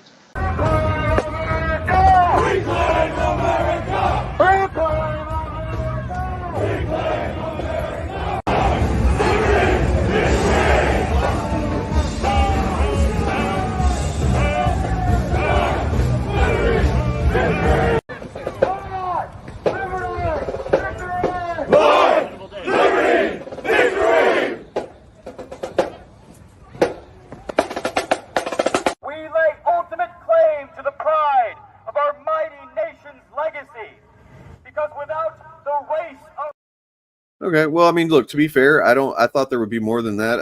I don't know that those white nationalist folks have anything to do with the Heritage Foundation.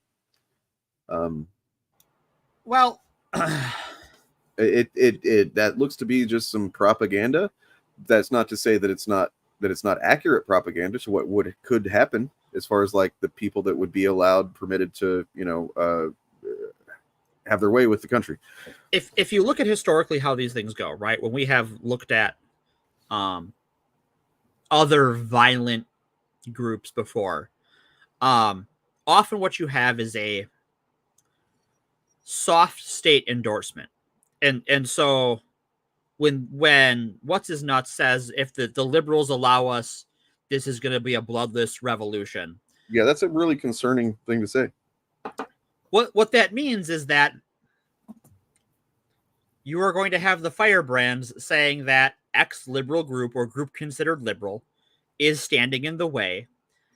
And more than likely, at least initially, no state violence will occur to them, but it will be groups like that were marching that will carry out the violence on behalf of the state.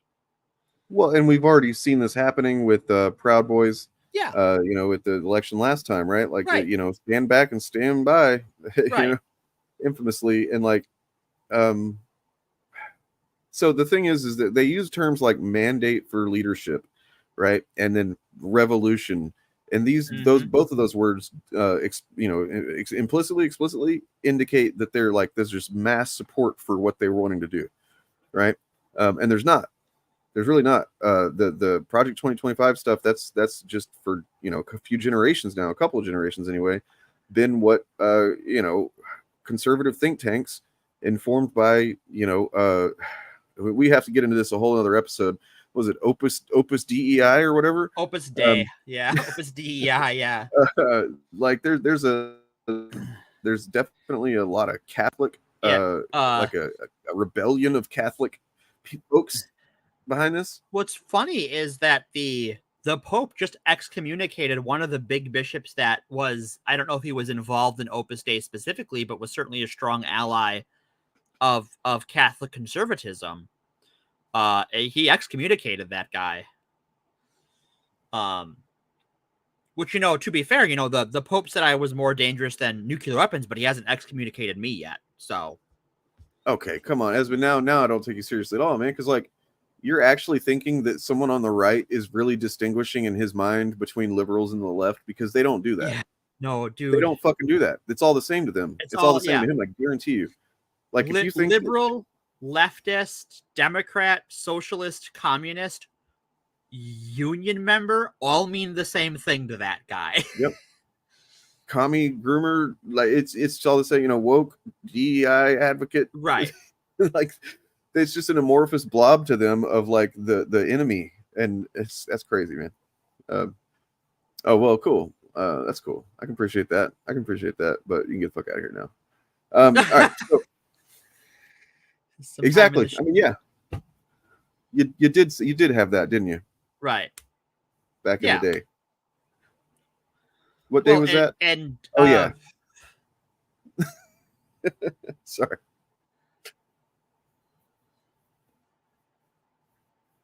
Right. Yeah. I would love the American conservative Catholic movement to declare their own pope. I would love that. We haven't had an anti-pope in a long time. We should have an anti-pope. Like have like a war and stuff. That'd be cool. Maybe. I don't know. Well, that used to be a thing that happened. Is like that was a thing that like someone would be declared pope, and then someone else would declare themselves pope, and then you like they would sort it out through violence, and politicking, and then the one that lost that would become like historically considered an anti-pope. Just a quick side thing. I just got a text. Sure. I've been getting a lot of texts. Yeah, me too. So this one says it's got a very nice photo. If I'm being sexist, it's very nice, attractive photo of Kamala Harris here. I'm running to be president of the United States. I'm honored to have the president's endorsement, and my intention is to earn and win this nomination. In the coming days, as I hit the campaign trail to meet with Americans and lay out the choice in front of voters in the fall, I cannot imagine two more starkly different visions for where we want our country to go. We can choose the dark path of Project 2025 with less freedom and more division, or we can choose to pull together and do the work for the people. These are not ordinary times, and this will not be an ordinary election. This is our America, and I need you with me in this fight. So I have to ask, will you pitch in your first $20? No, I'm not doing that right now. But still, I just wanted to kind of get in. That's the first vibe from her that I've gotten as official candidate, right? So nice. I haven't gotten anything from her yet. And generally, that seems to be a pretty sensible, starting message, I suppose. Other than asking me for money, like, what are you talking about? Give me some money. Anyway. Where were we? Oh yeah, this thing. So this is what we were talking about here. With published in April 2023, it was authored by hundreds of conservatives, including many former Trump officials, with significant funding from conservative donor Leonard Leo, who, I'm by the way, going forward, we're probably going to be touching back on this thing until November, and then oh yeah, probably be like do little asides. There won't have a whole episode really about it probably again, but might do like a little segment where we kind of just like, who the fuck is this Leonard Leo? What is this Opus Dei thing? Yeah. The Opus Dei thing will be a fun like follow up on our Who Shot JFK episode. Well, and it wasn't really about Who Shot JFK. It was about the Catholic Church and their schism over JFK. But like that movement is what pushed American religious conservatives to the right pretty heavily. We talked about that. I want to grab this link that Reggie just dropped in the chat because that definitely seems interesting. I kind of can't really believe that I'm reading what it says, but we'll see. Let's see. Excuse me one sec. All right, so Newsweek. Whoa. Nikki Haley voters pack announces support for Kamala Harris. I mean, after she fucking kissed his dick last week. Yeah, that's true. I mean, they all kissed his dick. Everyone at that conference kissed the dick. But apparently, this voters pack was like actually had some fucking standards that they were just like, no, fuck this. That pack is just like we were trying to prop you up. Nah, fuck you. Coalition of former Republican presidential candidate Nikki Haley's voters pledged to their support for. That's awesome. Hours after Joe Biden announced he was dropping out of the race, Biden announced on Sunday afternoon in a letter, blah, blah, blah, blah, blah, blah. The Political Action Committee, previously known as Haley Voters for Biden. Oh, so okay, I see. So they're already for. I got you. All right. Okay, so they were Haley voters. They moved to support Biden. They have moved to support Harris. Yeah, I thought it was more dramatic than that, but yeah, they were already going to basically be doing that. So that's actually a really good sign that like this pack has followed, because it's a Republican pack, has followed Harris. I wonder how closely aligned they are with like the what you call it, the Lincoln Project. Project Lincoln, guys. yeah, Lincoln Project, yeah. I don't know. All right. Well, there's that. Cool. Also, fuck Nikki Haley, and not in a fun way. Yeah, right. Like, what's her deal? It just fucking sucks. That's what it is. She's a coward. True, but I mean, I really didn't expect much. No, I mean, I expected like everything has played out as I have foreseen it, as far as her campaign went. So, yeah. So the Trump campaign emphasizes Agenda 47 as the only official plan for a second Trump term, but it remains appreciative of input from like-minded groups.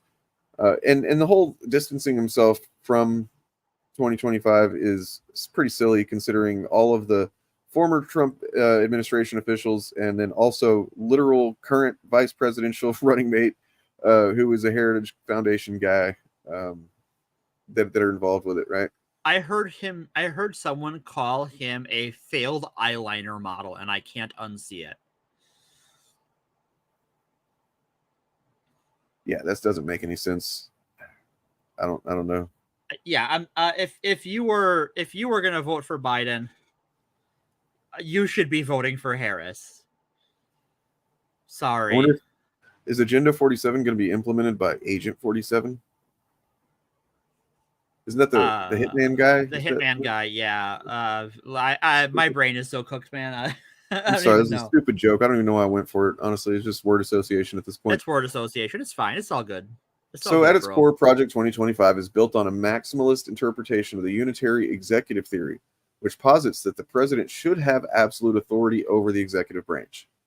This theory challenges the traditional balance of power between the branches of government, contending that all executive power should be concentrated in the hands of the president, thereby granting them direct control over all federal agencies and their actions, which is just dictatorship, man. Like, I don't know how it's not, especially considering the recent Supreme Court ruling. How does that not make it a dictatorship? Can anybody explain that? Maybe I'm just being a little dramatic. Okay, so it's only a dictatorship if the president is Republican, because the Supreme Court cut out we can say otherwise, which that they will always say that the Democrat is abusing their power and never the Republican, just based on everything they've done so far. Let's see. Yeah, so I mean, it is in line with Trump, who, if you remember the 4 years of his, I know we all like to block that out, but he was constantly bumping up against the edges of his ability as president. Right. In trying things, it just like it was. I mean, I can't tell you how many times there was in the news some question of like, can he do that? More or less, like we'll see, I guess. The answer was always effectively, like, because there was always a yes man, right? Like he replaced his attorney general because he couldn't make Robert Mueller toe the line. Oh, it's a Cheney thing, huh? Well, I mean, I think it comes from before Cheney, to be honest. Unless you're talking about young Cheney, because it's been around a while, I think, that theory. So federal agency restructuring, drastic funding cuts for the DOJ. Imagine that.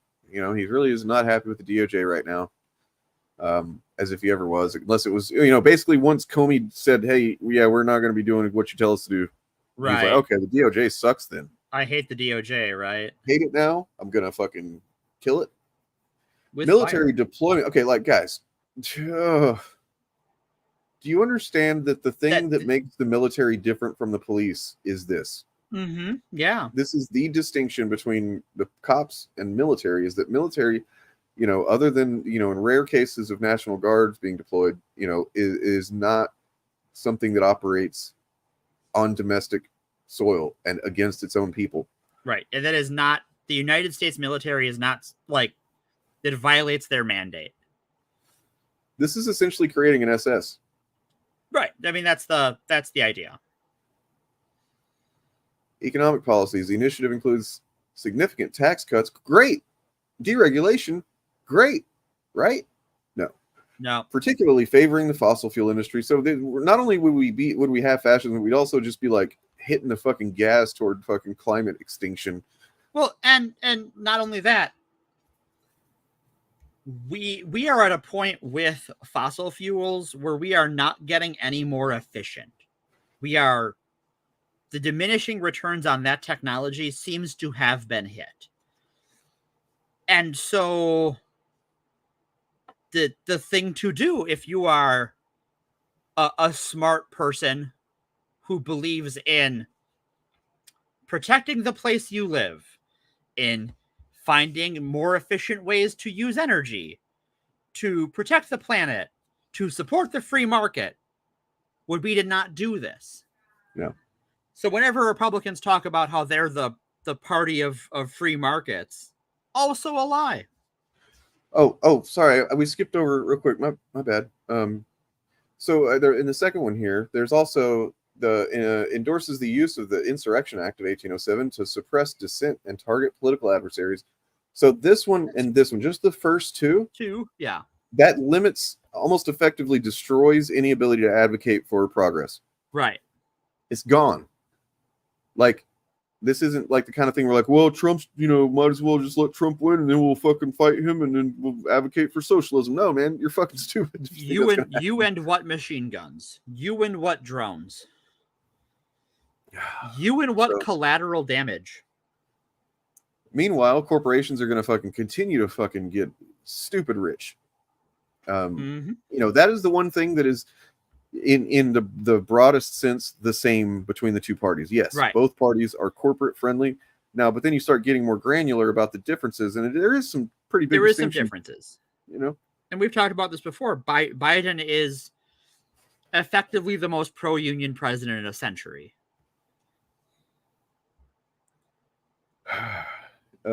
Seeks to restrict federal funding for scientific research. Great. So we're just going to kill science too. Just fucking cap it in the head. No more science. No more learning shit or exploring, ways to make life better for anybody. Fuck all that. Yeah, we are as a gut, like as government policy, we'd want to discourage innovation. That's not a long-term way to run a country. That's not a short-term way to run a country.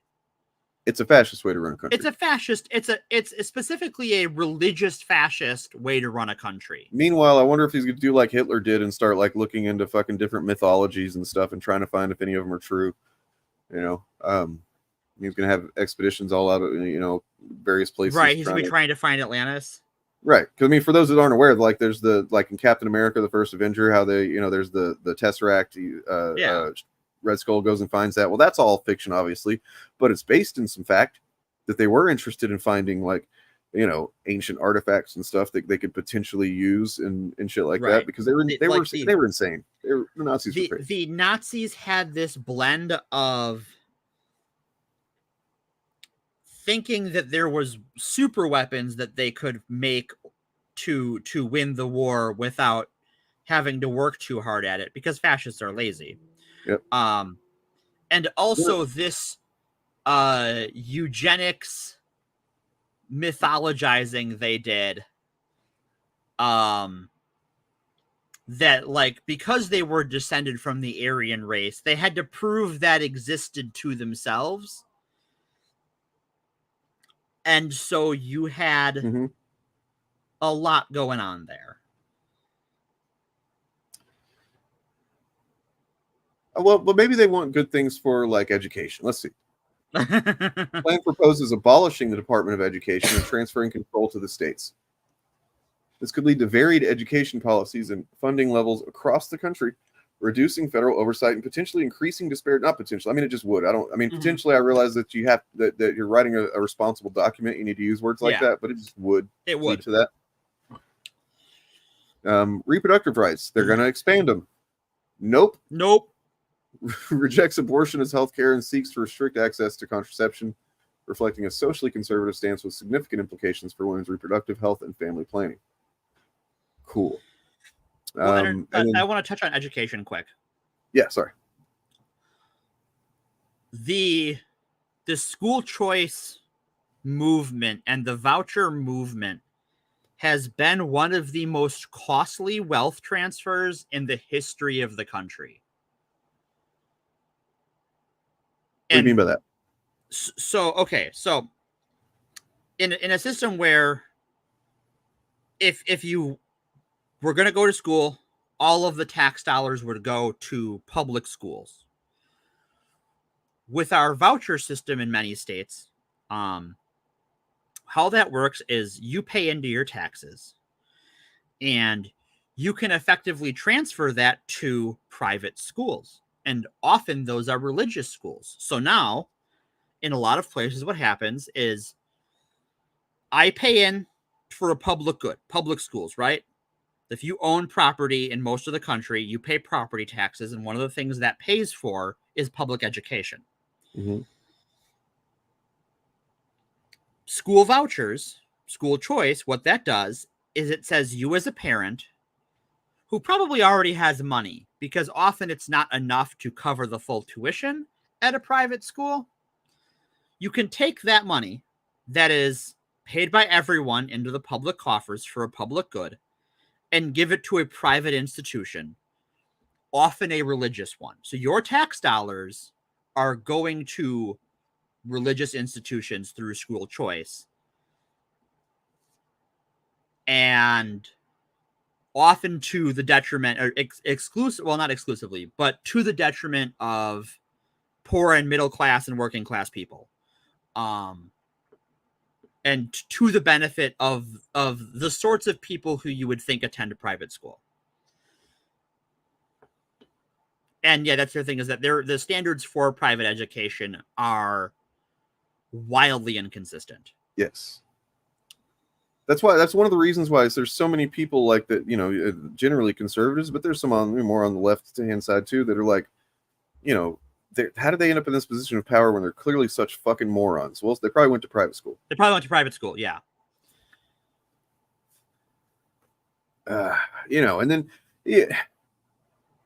So, like, this is true. Where is it?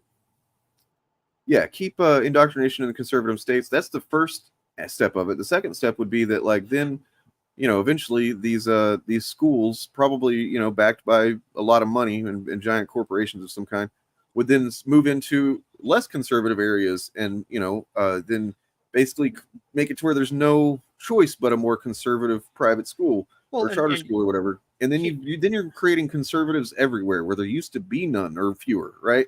Right. So here's the thing about, like, when we talk about conservative states, liberal states, right, is I'll use Illinois as an example because it's a very visually easy example. Like, geographically, much of Illinois is conservative. Right. But you have the Chicago metropolitan area that is densely populated and very progressive. Oregon's the same way. Yeah. Wisconsin is to some extent, right? That's not an uncommon thing to have. And so, because often states have a hand in how this money gets doled out, they get to set the regulations. If, you know, I'll use myself as an example because I'm about to be paying property taxes there if everything goes according to plan. If my property taxes are going into Milwaukee, the state allows that money to be taken elsewhere. So money that should be invested into Milwaukee's education system will be going somewhere else. It will leave the city. It will leave the county. And that's the same thing in Illinois. So, I mean, yeah. first of all, they don't even pronounce the S, so there's already a problem with the schooling there. And yeah, that's another thing that Bob points out with California, right? Is that, like, people sleep on exactly, like, the size of the conservative population of California. And this is one of the things when I'm talking to conservatives about electoral college reform and election reform is, like, if you're a conservative in California, there's more of you than there are conservatives in, like, 5 or 6 other states. Like, the population of those states, not just the conservatives. But your voice doesn't fucking matter. Can I do a quick little personal anecdote real quick on homeschooling? Hit it. All right. So when I was I guess I was 16, something like that. So, Sure. you know, I had a lot of stuff happening in life, but primarily that, like, not long before this point that I'm going to talk about, my mom had passed away. And, you know, that along with, like, already having a childhood that was pretty tumultuous and stuff, like, I wasn't doing so great. And, you know, on top of making bad decisions, I was just, like, in bad conditions and such. And so, like, hold on a second. Shit. All right, vamp clock. All right. Okay, I'm back. All right, welcome back. I just had to shut up my my Alexa thing. All right, so you know, I hated school. I got to the point where, like, I was in high school and I didn't fucking like it. I didn't like that, like, in junior year, basically, because, like, freshman, sophomore year, I had a lot of classes with my few little handful of buddies. You know what I mean? Sure. We got lucky on that regard. Junior year comes along, I didn't have shit with anybody. It was just like I just felt like I was in a completely different school suddenly, and, like, I didn't like any of my teachers. Of course, a lot of this was informed by fucking depression and stuff like that. But sure, nonetheless, I decided I didn't want to go to school anymore. And I told my parents, I'm like, hey, I just want to drop out and get my GED because fuck this shit, stupid. And they were like, no. And I was like, oh, all right. Well, so then what I ended up doing was this kid had been bullying me for like a couple of years, really. Like, basically every time he would see me in the hallway, he would just fucking fuck with me and try and fight me and stuff. And I would try and get out of it. Kids suck. And finally I was just like, well, okay, I guess I'm going to give him what he wants. And, you know, I went up behind him while he was in his locker and just unzipped his backpack while it was on his back. And, like, all of his shit just fucking spilled out. And then, you know, he turns around and I fucking hit him, and then he hits me and we're fighting.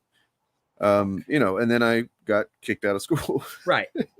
And so, you know, my dad reluctantly was like, well, we're going to put you in homeschool. And I'm like, well, that's not exactly what I wanted, but okay, at least I don't have to go to that place. So then I'm in homeschool, and I didn't realize at first until, you know, but so what it was Living Waters Christian Academy. And that's a far right religious education.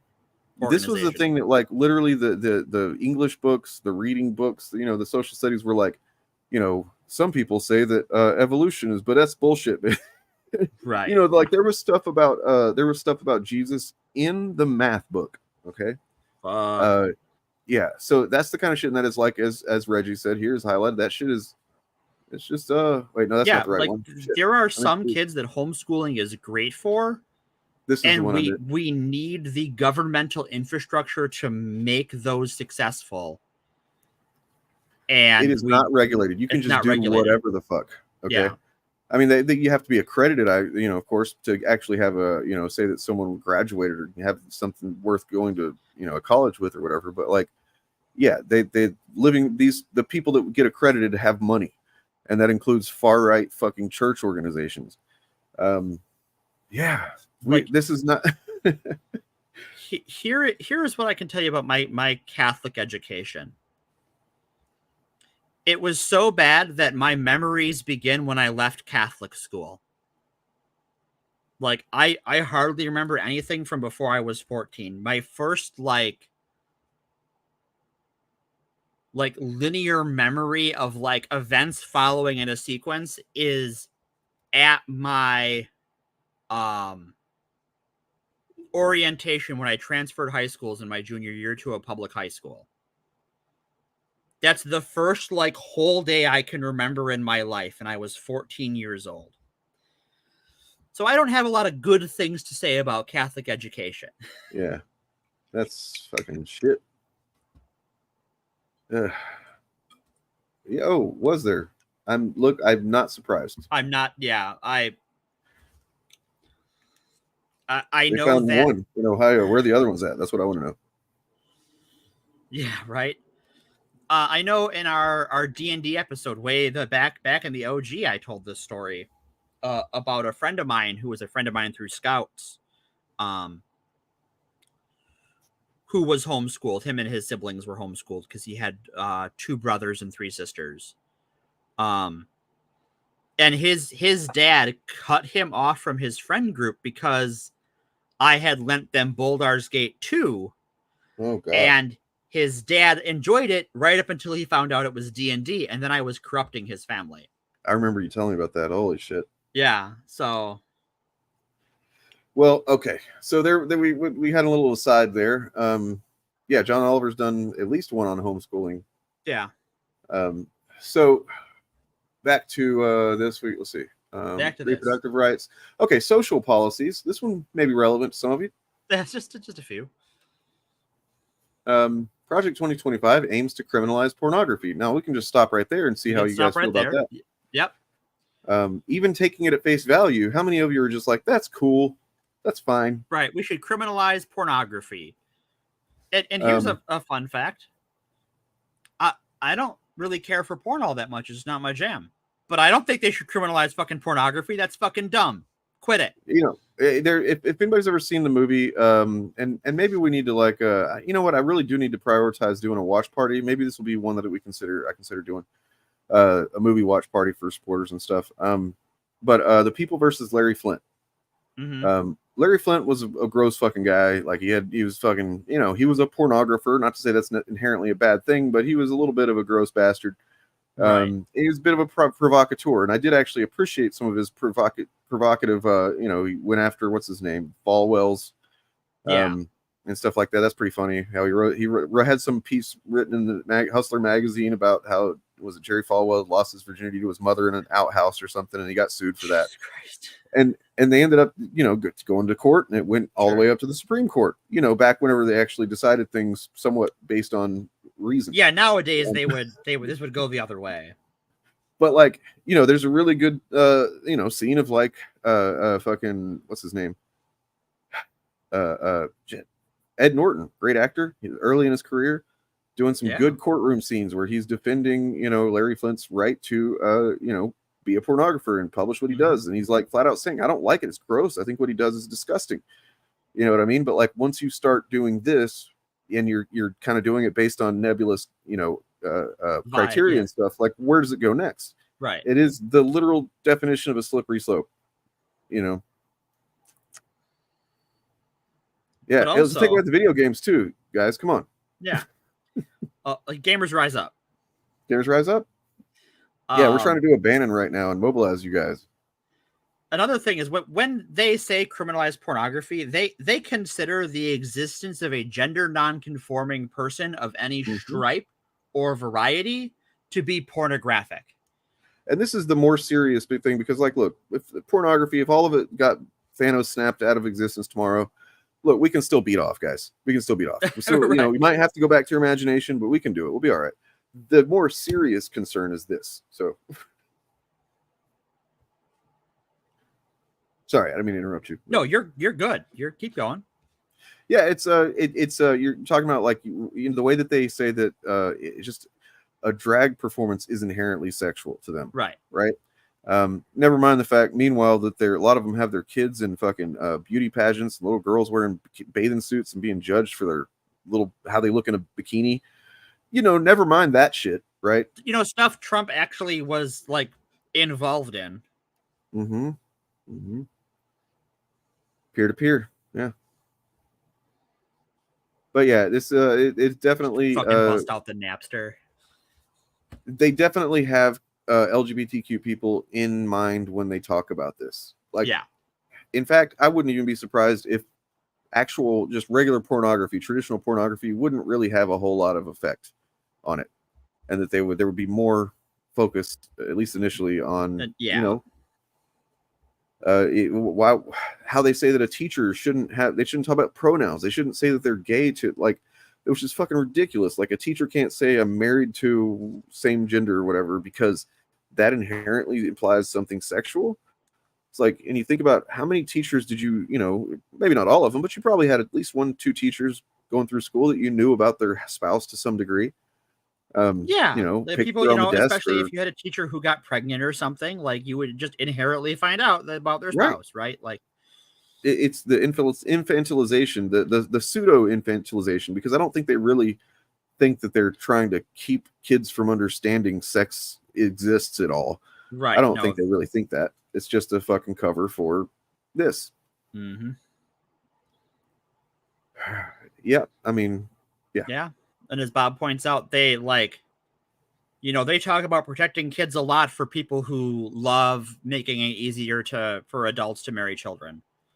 I've got a folder called what's it called? I don't know, Dane. Pedocon theory. Oh, pedocon theory, yeah. And it is full. It's not full of it's not horses or taxes or anything. It's literally just a bunch of examples of conservatives doing or saying or advocating for the thing that they're constantly railing that the left is all about or whatever. They're railing that the left is all about that while they fantasize about railing kids. Oh, fuck, shit, okay. God damn it. Am I thought wrong? I was the spicy one here. No, you're not wrong at all. You're absolutely right. You're goddamn right I am. So, and then finally, well, let's finish reading this here. So, promoting a social conservative agenda that could roll back rights, it would. Well, I mean, they've already. I mean, look, when you got a guy who the first thing he did when he got into power was fucking kick the trans people out of the military for no reason, no good. Whereas, like, even the fucking generals and shit were like, "What the fuck? This doesn't make any sense.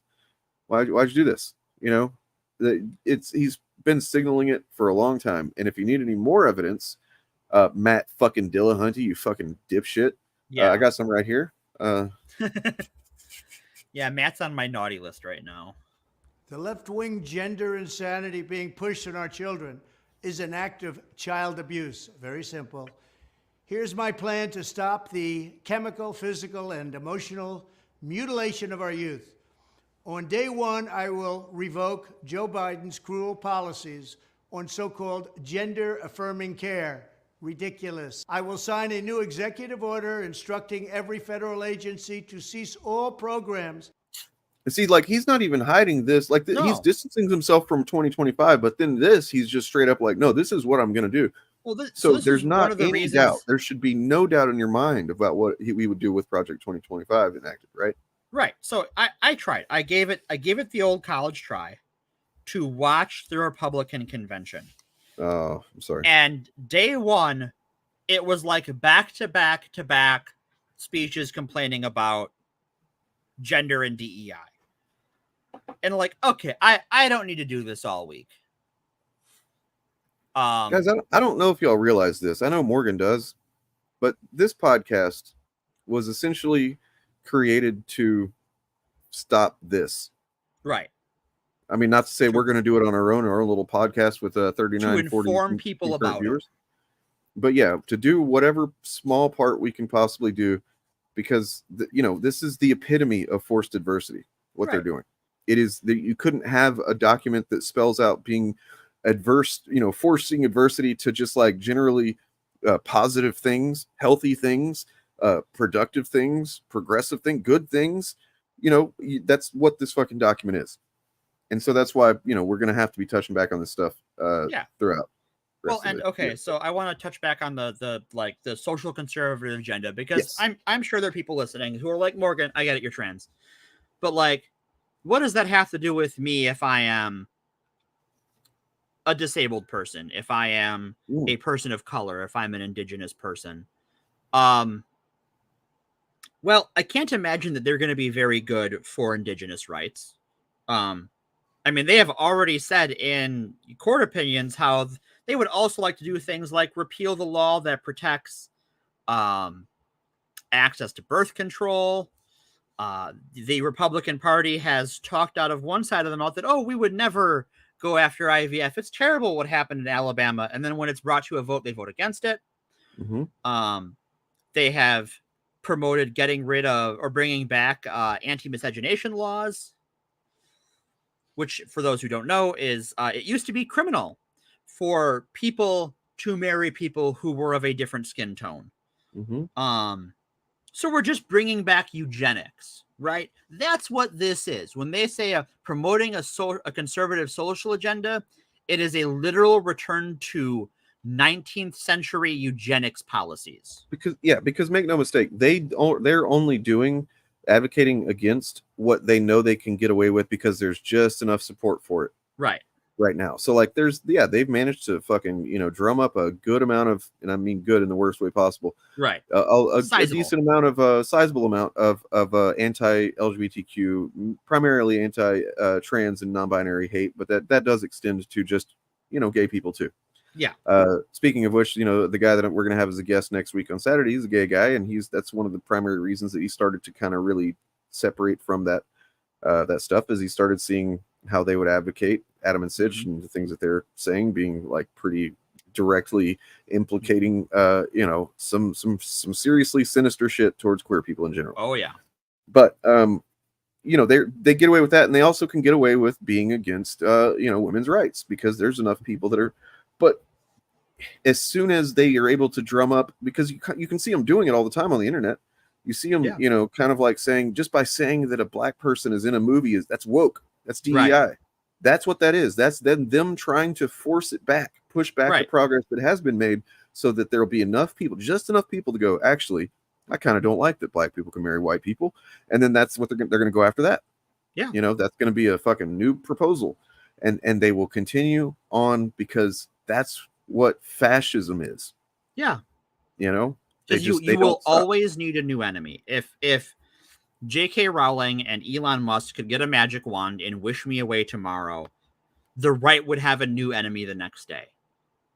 There will always be another enemy for these people. They will always there's make a poem about that. I don't remember how it goes, but there's a poem about that. You should look it up. I'll do that.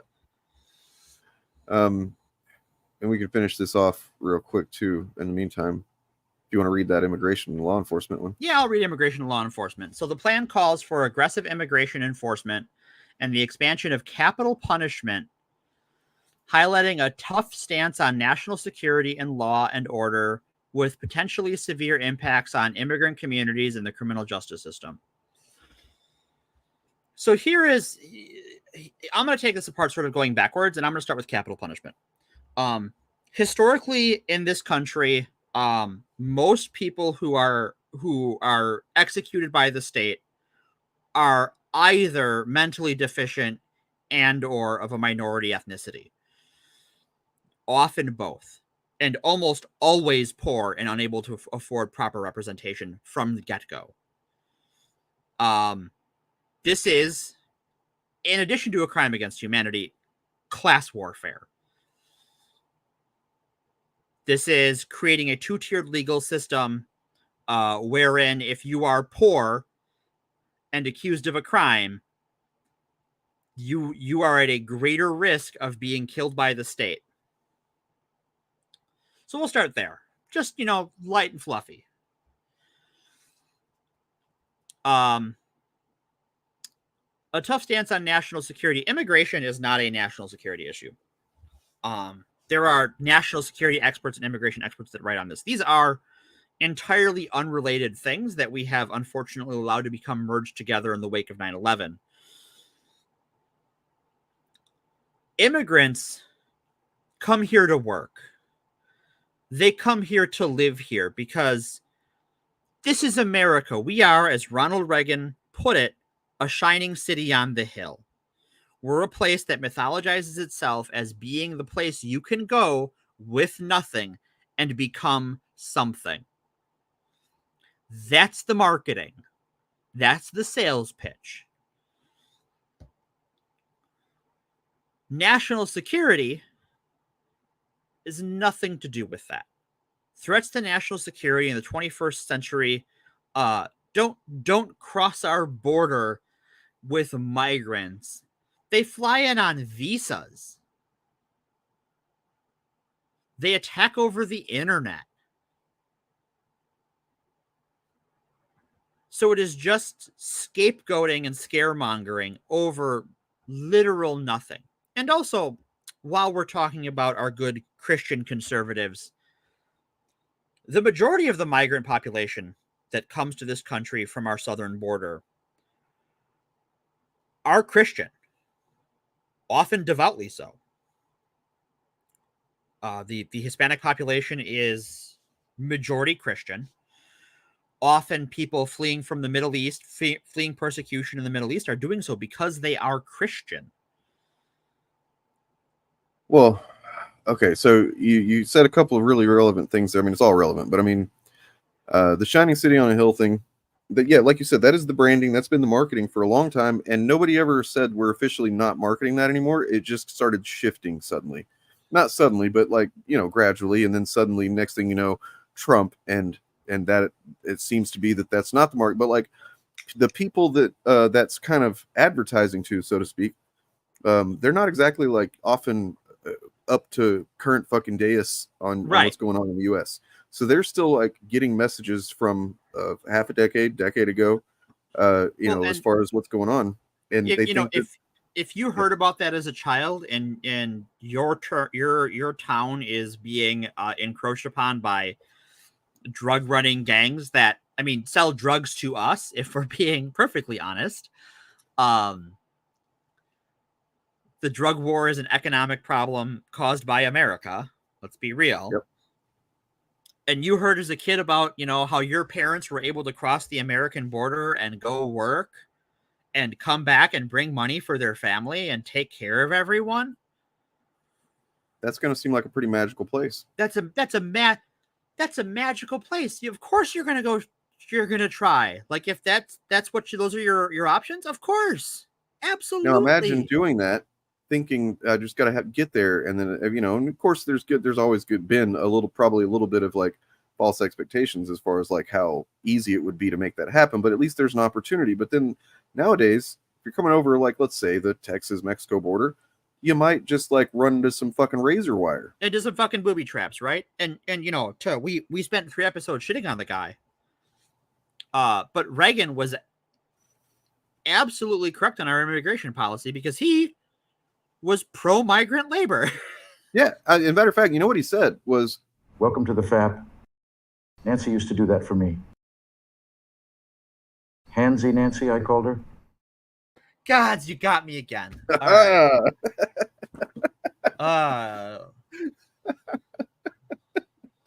So, yeah. So I found that poem as Bob had quoted as well, but I wanted to give some more context to it as well. So the quote, and I'll tell you where I'm reading this from here in a second. First, they came for the socialists, and I did not speak out because I was not a socialist. Then they came for the trade unionists, and I did not speak out because I was not a trade unionist. I remember being younger and not understanding what the fuck that had to do with anything. Right. Then they came for the Jews, and I did not speak out because I was not a Jew. Then they came for me, and there was no one left to speak for me. And this was by Martin Niemöller, German name. Yeah. And it's mistakenly often referred to as a poem. It's not a poem. It's just some shit he said. Right. And what context was it said? Well, after World War II, Niemöller openly spoke about his own early complicity in Nazism and his eventual change of heart.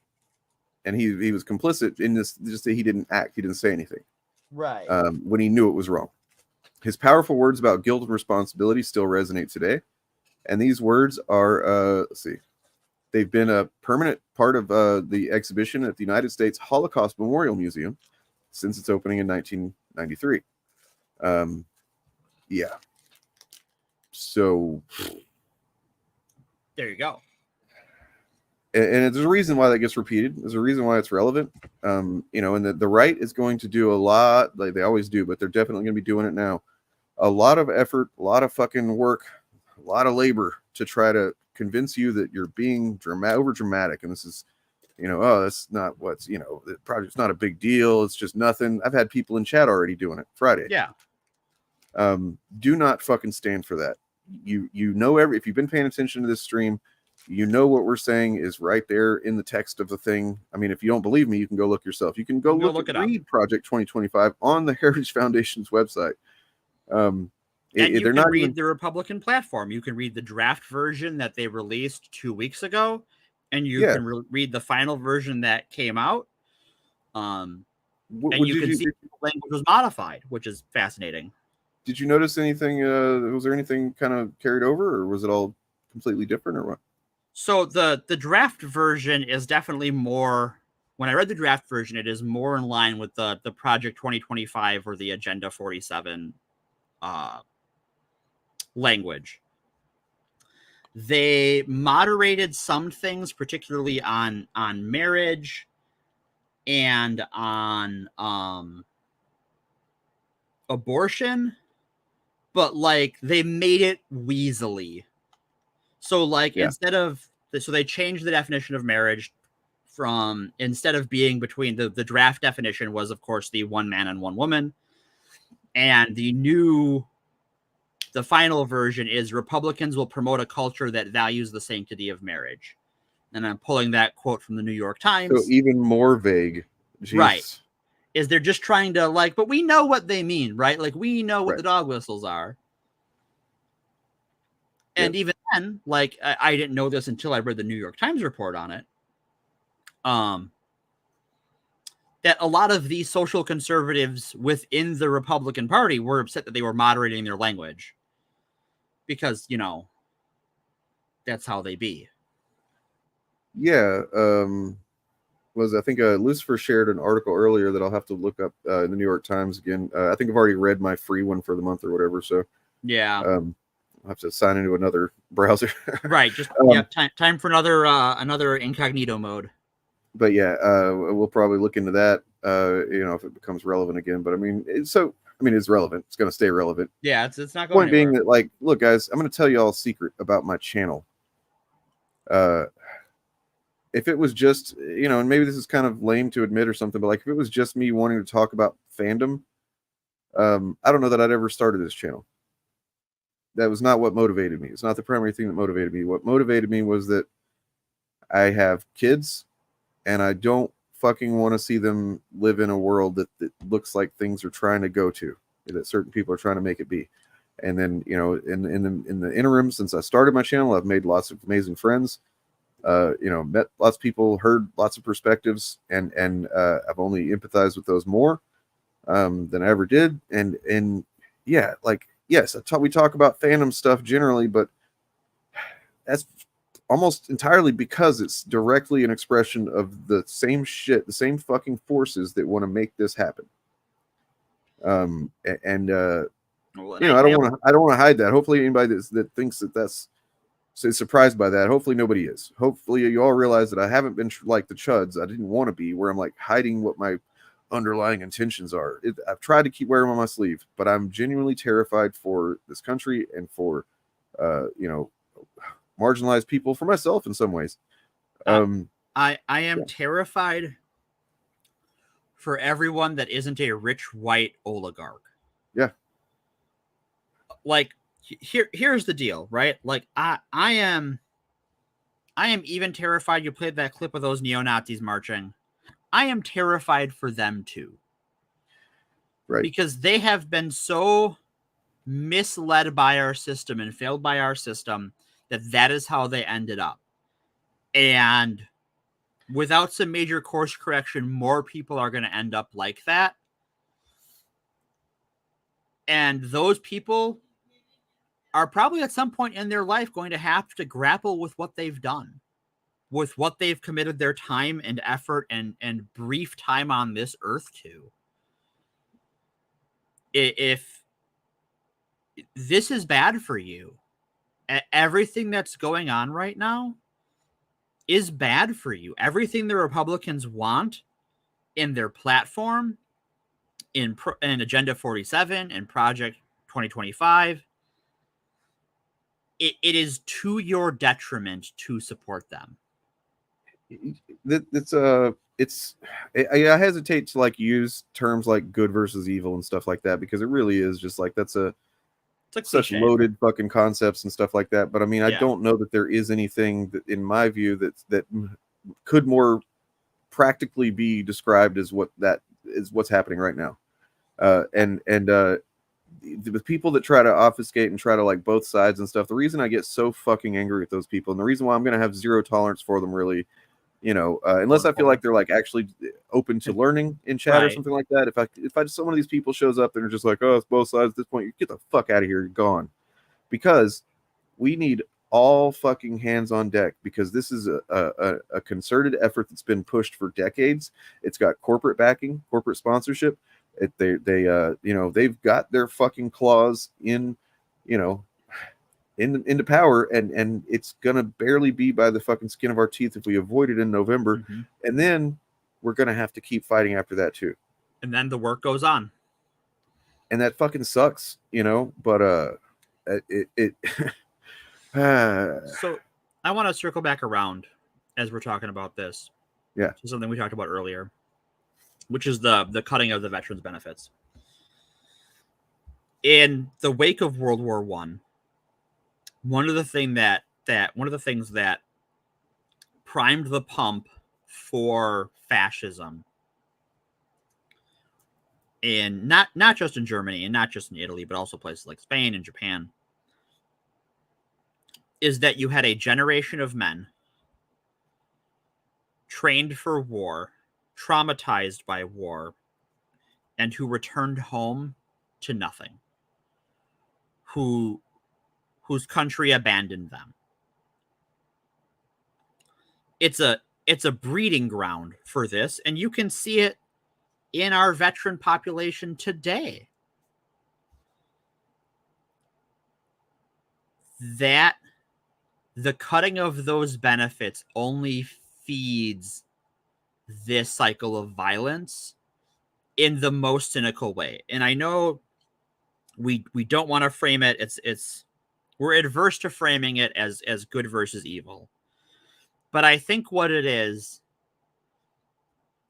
it cynicism versus empathy. Yes. It is, am I so cynical that I am only about getting mine in the immediate second we're discussing, and I will trample over anyone I have to get it?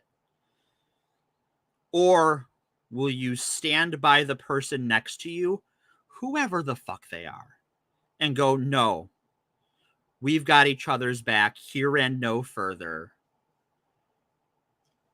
I don't care if you're different from me. I don't care if you're from a different place or speak a different language. We all deserve to be here and to live our lives in peace and happiness. And I don't care if you're on the left, center, or right. That's all we want as working people. We're not these oligarchs. We're not these politicians. We're not these religious leaders. We need to come together under that banner of empathy, rather than the cynicism of getting yours from whichever powerful person will give you the scraps from their table.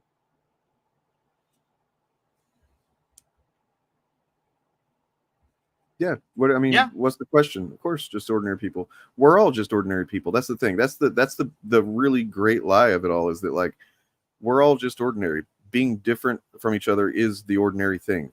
The lie is to think that because we have some distinctions about us, that are generally a lot of superficial stuff, or just lifestyle that don't affect anything outside of the person living it. That's the fucking deception. Is that somehow we need to be against one another. We need to see the other as the other. Yeah. And that it appeals to a very primitive, something that did benefit us whenever, in prehistoric times, so to speak. Like, we would see someone different than us, and the tribalist instinct would kick in, and that would protect us, because that's the kind of world it was then, right? Long ass time ago, was kill or be killed. We're not in that anymore. That's not what this is. It doesn't have to be that. It hasn't been that for a long time, and there are people that want it to be again. Well, and that's and in a way it still is. It's just what the tribes are is obscured. Yeah. It but I mean, all the is. tribes are all intermixed. That's why we've got, people. We all know somebody that's queer. We all know somebody that's, a person of color or whatever. Like, it's all the tribes are have blended together, and that's what they don't want, right? Well, like, and I also think it's important that often, especially like if you're a conservative person trapped in a conservative news bubble where people of color are vilified, where queer people are vilified, to have one in your life is often life-changing. Because now that goes from a thing that, like, especially if you're cordial to them. You don't have to be friends with them necessarily, but be decent people to each other. And that will build decency, that will get them away from this shit.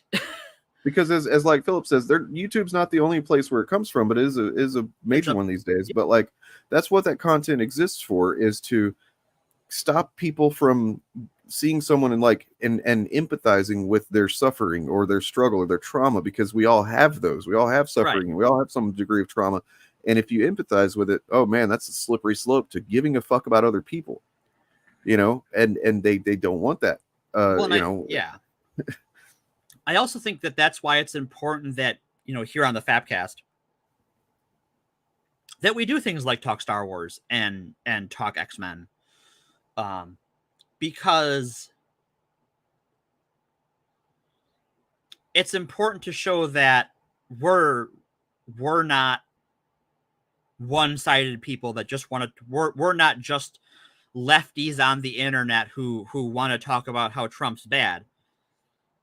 We are in a position where we feel we must, but that doesn't mean we can't celebrate the other things about us, even when we disagree. And you and I have disagreements on things, in terms of our entertainment choices sometimes. And it's good to have those conversations as friends and as fans beyond just the political aspect of it. Yep. To literally show, what's it like to be in an actual fandom. Right. Ha Yeah. Well, I mean, I don't know that we can go out on much of a more somber, but also, well said. No. Thank you. But I think there is one way that we Sure. could end this that would be pretty damn good. Right. And because look, we put a lot of heavy stuff out there today, and it's probably going to continue to be that to some degree as we continue our current fucking Deus era of the FAPcast. We'll try and mix it up with we are going to mix it up. We're going to cover some historical examples still, and other things that, like, I didn't have time for my Wolverine thing today. That's okay. I don't feel like it was really appropriate for the tone, but this is so we put a lot out there. It's probably pretty heavy. Some of you may not, it may be you're just coming to terms with how severe this situation is. If you're not, I hope that you start to. But that doesn't mean you need to doom and gloom. It doesn't mean all hope is lost. And well, you may wonder, well, fuck, man, why does this have to happen? Why is this going on? Why right now? Right. And I think this clip I'm going to play on the way out the door, it says it, right? It says it all.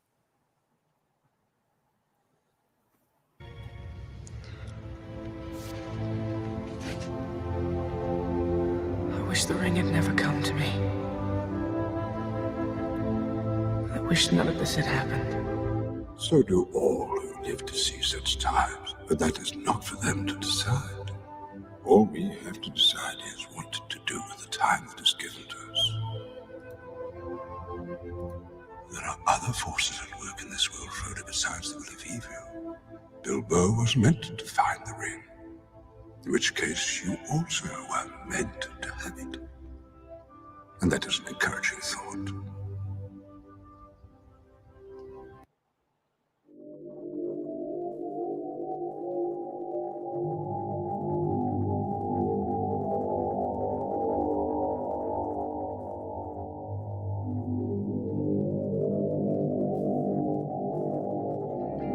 May Bill Gaines shine his heavenly light upon you and impregnate you with many happy days and joy fetuses. May your anuses be cleansed by the purifying light that exudes from Bill Gaines' eternal dragon phallus. Should you meet your mortal demise this day, go with comfort that you have satisfied the commands of the one true Bill, those being this: read comic books. Fuck the dumb shit. Be yourself. Love each other. Also, read more comics and grow your hair out all goddamn while. Amen.